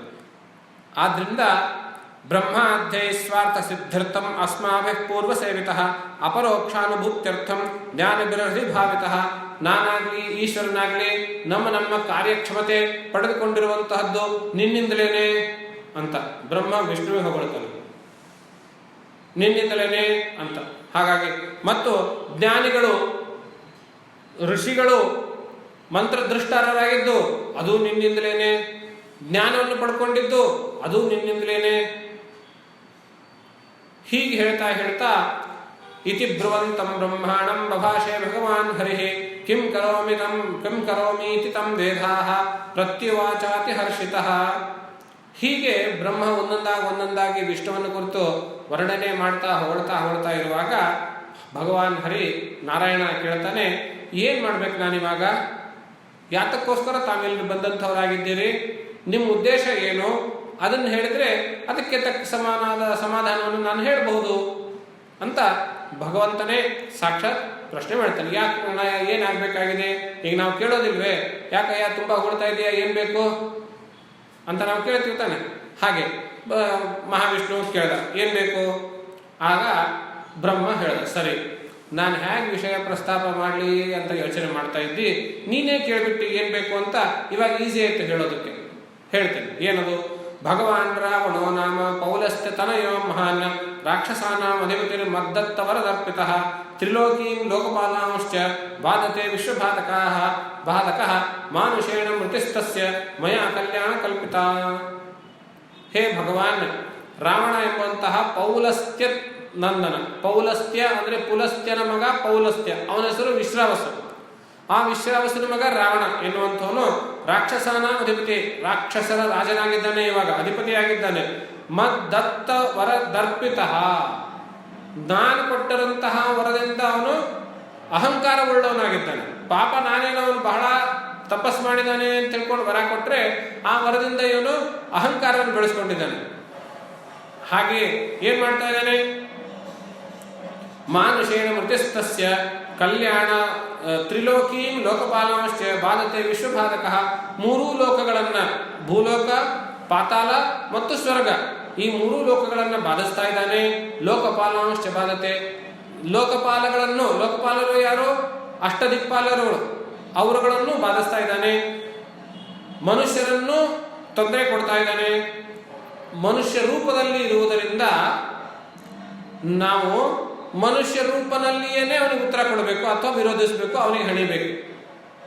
ಅತಸ್ತಂ ಮಾನುಷೋರು ಭೂತ್ವ ಜಹಿ ದೇವರಿಪುಂ ಪ್ರಭೋ, ಆದ್ರಿಂದ ನೀನು ಮನುಷ್ಯರು ರೂಪನಾಗಿ ಭೂಮಿ ಮೇಲೆ ಬರಬೇಕು ಅಂತ ಕೇಳಬೇಕು. ನೋಡಿ, ರಾವಣ ಮನುಷ್ಯ ರೂಪದಲ್ಲಿದ್ದಕೊಂಡಿರೋದ್ರಿಂದ ರಾಮನು ಮನುಷ್ಯ ರೂಪ, ಭಗವಂತನು ಮನುಷ್ಯ ರೂಪದಲ್ಲಿಯೇ ಬಂದು ಅವನಿಗೆ ಹೆಣಿಬೇಕು. ಮೇಲಿಂದ ಇದ್ಕೊಂಡು ಅಲ್ಲೇ ಭೂಲೋಕದಲ್ಲಿ, ಅಲ್ಲೇ ವಿಷ್ಣು ವೈಕುಂಠದಲ್ಲೇ ಇದ್ಕೊಂಡು ಕ್ಷೀರಸಾಗರದೇ ಇಟ್ಕೊಂಡ್ಬಿಟ್ಟು ಅಲ್ಲಿಂದ ಠಕ್ ಅಂತ ಹೀಗೆ ಹಾಕಿದ್ರೆ ಅವನಲ್ಲಿ ಸತ್ತು ಹೋಗಿದ್ರೆ ಆವಾಗ ಭಗವಂತನ ಅವತಾರಕ್ಕೆ ಆಗಲಿ ಅವ್ನು ಮಾಡಿರೋದಕ್ಕಾಗಲಿ ಏನು ಮಹಿಮೆ ಇರ್ತಾ ಇರಲಿಲ್ಲ. ಇದೇನು ಅನ್ಯಾಯ? ಅದು ಏನ್ ಮಾಡ್ಬೇಕಾಯ್ತು? ನನ್ನ ಎದುರುಗಡೆ ಬಂದು ಮಾಡ್ಲಿ ಅವನು ಅಂತ ರಾವಣ ಕೇಳ್ತಾ ಇದ್ದ. ಅಲ್ಲಿ ಮೇಲೆ ಎಲ್ಲ ಕೂತ್ಕೊಂಡ್ಬಿಟ್ಟು ಅಲ್ಲಿಂದ ಹಾಕಿದ್ರೆ ನನ್ನ ಎದುರುಗಡೆ ಬಂದು ನನ್ನ ಜೊತೆ ಯುದ್ಧ ಆಗ್ಲಿ, ಹೋರಾಡ್ಲಿ, ಆವಾಗ ಅವನ ಶಕ್ತಿ ಒಪ್ಪೋಣ ಅಂತ ಹೇಳ್ತಾ ಇದ್ದ. ಹಾಗೆ ಹೇಳಲಿಕ್ಕೆ ಅವಕಾಶ ಕೊಡ್ಕೊಡ್ದು ಅಂತ ಹೇಳೇನೆ ಮನುಷ್ಯನಾಗಿ ಬಂದು ಮನುಷ್ಯನ ರೀತಿಯಲ್ಲಿಯೇನೆ ಅವನಿಗೆ ಎದುರಿಸಿ ಆಮೇಲೆ ಅವನಿಗೆ ಸಂಹಾರ ಮಾಡಿ. ನೋಡಿ, ನಾವೇನ್ ಹೇಳ್ತೀವಿ? ನಮಗೆ ಕಷ್ಟ ಅಂತ ಹೇಳ್ತೀವಿ. ಯಾಕೆ ಭಗವಂತ ನಮ್ಗೆ ಎಷ್ಟು ಕಷ್ಟ ಕೊಟ್ಟ, ಹಾಗೆ ಕೊಟ್ಟ ಅಂತ. ನಿಜವಾಗ್ಲೂ ಭಗವಂತನ ಕಷ್ಟ ಎಷ್ಟು ನೋಡಿ. ಭಗವಂತನ ಕಷ್ಟ ಎಷ್ಟು? ಅವನ್ ಮುಂಚೆ ವರ ಕೇಳಿದ್ರೆ ವರ ಕೊಡಬೇಕು, ಆಮೇಲೆ ಅದನ್ನು ಸರಿಪಡಿಸೋದಕ್ಕೆ ಏನೇನೇನೆಲ್ಲ ನಾಟಕ ಮಾಡಬೇಕು. ಅವನು ಮನುಷ್ಯನಾಗಿ ಭೂಮಿ ಮೇಲೆ ಹುಟ್ಟಬೇಕು, ಹೆಂಡತಿನ ಕಳ್ಕೊಳ್ಬೇಕು, ಇನ್ನೇನ್ ನಾಳೆ ಪಟ್ಟಾಭಿಷೇಕ, ಬೆಳಗ್ಗೆ ಎದ್ದು ಕಾಡಿಗೆ ಹೋಗ್ಬೇಕು. ಎಷ್ಟೊಂದು ಕಷ್ಟಪಟ್ಟ, ಯಾತಕ್ಕೋಸ್ಕರ? ಇವನು ಕಾಡಿಗೆ ಹೋಗದೆ ಇದ್ರೆ ರಾವಣನಿಗೆ ಯಾವುದೋ ಒಂದು ತಪ್ಪಲ್ಲಿ ಸಿಗಿ ಹಾಕ್ಬೇಕು ತಾನೆ, ಸಿಕ್ಕಾಕ್ಬೇಕು ತಾನೆ. ಹೇಗೆ ಅವನ ಮೇಲೆ ಯುದ್ಧ ಮಾಡೋದು? ನೇರವಾಗಿ ಹೋಗಿ ಯಾವುದೋ ಒಂದು ತಪ್ಪಲ್ಲಿ ಸಿಕ್ಕಾಕ್ಬೇಕು, ಆಮೇಲೆ ತಾನೇ ಅವನ ಮೇಲೆ ಆಕ್ರಮಣ ಮಾಡ್ಲಿಕ್ಕೆ ಬರುತ್ತೆ. ಆ ತಪ್ಪಲ್ಲಿ ಸಿಕ್ಕಾಕ್ಬೇಕು ಅಂತ ಹೇಳಿದ್ರೆ ಸಣ್ಣ ಪುಟ್ಟ ತಪ್ಪಿದ್ರೆ ಏನ್ ಕಡೆಯ, ಸಣ್ಣ ಪುಟ್ಟ ತಪ್ಪುಗಳಿಗೆ ಇಷ್ಟೆಲ್ಲ ದೊಡ್ಡ ಶಿಕ್ಷೆ ಕೊಡ್ತಾರೇನು ಅಂತ ಹೇಳಬಹುದು ಯಾರಾದ್ರೂ. ಆದ್ರಿಂದ ತುಂಬಾ ದೊಡ್ಡ ತಪ್ಪಲ್ಲೇ ಸಿಕ್ಕಾಕ್ಬೇಕು. ಸ್ತ್ರೀ ಹರಣಕ್ಕಿಂತ ದೊಡ್ಡ ತಪ್ಪುಂಟೆ. ಆದ್ರಿಂದ ಅವರಿಂದ ಸ್ತ್ರೀ ಹರಣವಾಗಿಸಬೇಕಾಗಿತ್ತು. ಸ್ತ್ರೀ ಹರಣ ಆಗ್ಬೇಕು ಅಂದ್ರೆ ಪಾಪ ಇವರು ಅಯೋಧ್ಯೆಯಲ್ಲಿ ಕೋಸಲ ದೇಶದಲ್ಲಿದ್ದರೆ ಲಂಕೆಯಲ್ಲಿರೋ ರಾವಣ ಸೀತೆಯನ್ನು ಅಪಹರಣ ಮಾಡ್ಲಿಕ್ಕೆ ಕೋಸಲ ದೇಶಕ್ಕೆ ಯಾಕೆ ಬರ್ತಾನೆ? ಸಮುದ್ರ ಮಧ್ಯದಲ್ಲಿ ಯಾರು ನನ್ನ ಮೇಲೆ ಆಕ್ರಮಣ ಮಾಡಬಾರ್ದು ಅಂತೇಳಿ ಆರಾಮಾಗಿ ಕುತ್ಕೊಂಡಿದ್ದಾನೆ ಮನೆ ಕಟ್ಕೊಂಡು. ಅವನು ಯಾಕೆ ಇಲ್ಲಿ ಬಂದು ಆಕ್ರಮಣ ಮಾಡ್ತಾನೆ? ಅವನಿಂದ ತಪ್ಪುಗಳು ಮಾಡಿಸ್ಬೇಕಾಗಿತ್ತು. ಹಾಗೆ ಮಾಡಿಸೋದಕ್ಕೆ ಅವನು ದಕ್ಷಿಣಕ್ಕೆ ಬರಬೇಕಾಗಿತ್ತು. ದಕ್ಷಿಣಕ್ಕೆ ಬರೋದಕ್ಕೆ ಒಂದು ನೆಪ ಬೇಕಾಗಿತ್ತು. ಆ ನೆಪವೇನೆ ಆ ಮಂಥರಾದೇವಿಯ ಮೂಲಕ, ಮಂಥರ ಅನ್ನುವಂಥವಳ ದಾಸಿಯ ಮೂಲಕ ಕೈಕೇಯಿಯ ಕಿವಿ ಚುಚ್ಚಿ ಭರತನಿಗೆ ಪಟ್ಟ ಕಟ್ಟಬೇಕು ಅಂತ ಹೇಳಿ ವರ ಪಡೆದು ರಾಮನಿಗೆ ಕಾಡಿ ಕಟ್ಟಿತು. ನೋಡಿ ಹೇಗೆ ಒಂದರಿಂದ ಕಾರಣ ಇರ್ತದೆ. ಅಲ್ಲಿಂದ ಅವನು ದಕ್ಷಿಣಕ್ಕೆ ಬಂದು, ದಕ್ಷಿಣಕ್ಕೆ ಆ ಒಂದು ರಾವಣನ ತಂಗಿ ಶೂರ್ಪನಖೆ ಆ ಯಾವ ಕ್ಷೇತ್ರದಲ್ಲಿ ಇರ್ತಾರ ಅಲ್ಲಿವರೆಗೂ ಹೋಗಿ ಅವಳಿಂದ ಆ ಸೀತೆಯ ದರ್ಶನವಾಗಿ ಅವಳು ಲಕ್ಷ್ಮಣನಿಂದ ಒಂದು ಇನ್ಸಲ್ಟ್ ಆಗಿ ಅದಕ್ಕೆ ಪ್ರತೀಕಾರ ರೂಪವಾಗಿ ಅಣ್ಣನಿಗೆ ಕಂಪ್ಲೇಂಟ್ ಕೊಟ್ಟು ಸೀತೆಯ ಮೇಲೆ ವ್ಯಾಮೋಹ ಬರುವಂತೆ ಶೂರ್ಪನಖಿ ರಾವಣನಿಗೆ ವರ್ಣನೆ ಮಾಡಿ ಪುನಃ ಅಲ್ಲಿಂದ ಎಳೆದುಕೊಂಡು ಬಂದ. ಇಷ್ಟೆಲ್ಲ ಹಿಂದೆಗಡೆ ಇರುವಂತಹದ್ದು, ನಡಿಬೇಕಾಗಿರುವಂತಹದ್ದು ಇದನ್ನೆಲ್ಲವನ್ನು ಮುಂಚೆನೇ ಇವನು ಹೀಗೆ ಆಗುತ್ತೆ ಅಂತೇಳಿ ಘಟನೆ ಮಾಡ್ತಾನೆ. ಆದ್ರೆ ಅದನ್ನೆಲ್ಲ ನಡಿಬೇಕು ಅಂತ ಹೇಳಿದ್ರೆ ಮೇಲ್ಗಡೆ ಕುತ್ಕೊಂಡು ಮಾಡ್ಲಿಕ್ಕೆ ಆಗೋದಿಲ್ಲ. ಅದರಿಂದ ಭೂಲೋಕಕ್ಕೆ ಬರಬೇಕು, ಮನುಷ್ಯ ರೂಪದಲ್ಲಿ ಹುಟ್ಟಬೇಕು. ಮನುಷ್ಯ ರೂಪದಲ್ಲಿ ಹುಟ್ಟಿದ ಮೇಲೆ ಮನುಷ್ಯರಿಗೆ ತಕ್ಕಂತೆ ಬಾಳಬೇಕು. ಮನುಷ್ಯನಿಗೆ ಹಾಗೆ ಸುಖ ದುಃಖ ಇರ್ತವೆಯೋ ಹಾಗೆ ಸುಖ ದುಃಖಗಳು ಅವನು ಅನುಭವಿಸಬೇಕು.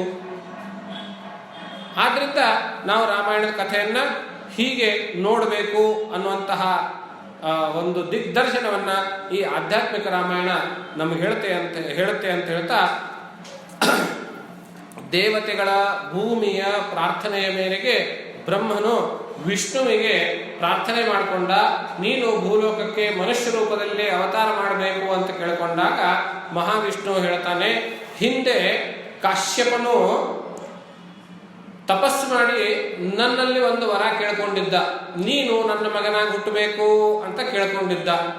ಆ ವರ ಇನ್ನು ಬ್ಯಾಲೆನ್ಸ್ ಇದೆ. ಆ ವರ ಕೊಡೋ ಸಮಯ ಇವಾಗ ಬಂದಿದೆ. ಯಾಕೆಂದ್ರೆ ಆ ಕಶ್ಯಪನೇ ಭೂಲೋಕದಲ್ಲಿ ಇವಾಗ ರಘುವಂಶದಲ್ಲಿ ದಶರಥ ರಾಜನಾಗಿ ಹುಟ್ಟಿದ್ದಾನೆ. ಅವನಿಗೆ ಮಗನಾಗಿ ಹುಟ್ಟುತ್ತೇನೆ ಅಂತ ನಾನು ವರ ಕೊಟ್ಟಿದ್ದೆ. ಆ ವರ ಕೊಡೋ ಕಾಲ ಇವಾಗ ಬಂದಿದೆ. ಆದ್ರಿಂದ ನಾನು ರಘುಕುಲದಲ್ಲಿ ದಶರಥನ ಗರ್ಭದಲ್ಲಿ ನಾನು ಹುಟ್ಟುತ್ತೇನೆ ಅಂತೇಳಿ ವಿಷ್ಣು ಬ್ರಹ್ಮನಿಗೆ ವರ ಕೊಡ್ತಾನೆ.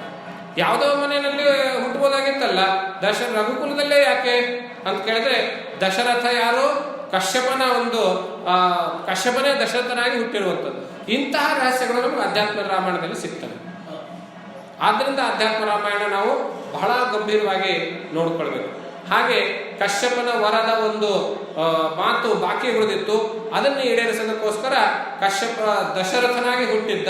ದಶರಥನಿಗೆ ಮಗನಾಗಿ ನಾನು ಹುಟ್ಟುತ್ತೇನೆ ಅಂತ ಹೇಳ್ತಾ ಮತ್ತೆ ನಾನು 4 ಹುಟ್ಟುತ್ತೇನೆ ಅನ್ನುವಂತಹ ವಿಚಾರ ಬರ್ತದೆ. ಅದನ್ನ ನಾಳೆ ದಿವಸ ಮುಂದುವರಿಸೋಣ ಅಂತ ಹೇಳ್ತಾ ಈ ಅಧ್ಯಾತ್ಮ ರಾಮಾಯಣದ ರಾಮಾವತಾರದ ಕಥೆಯನ್ನ, ಅದರ ಹಿಂದಿರುವಂತಹ ಕಥೆಯ ರಹಸ್ಯವನ್ನ ತಮ್ಮೆಲ್ಲರ ಹೃದಯ ಕಮಲದಲ್ಲಿರುವಂತಹ ಪರಮಾತ್ಮ ನಡಿ ಎಲ್ಲರಿಗಿಸಿ ವಾಣಿಗೆ ವಿರಾಮ ನೀಡುತ್ತೇವೆ. ಓಂ ಸ್ವಸ್ತಿ.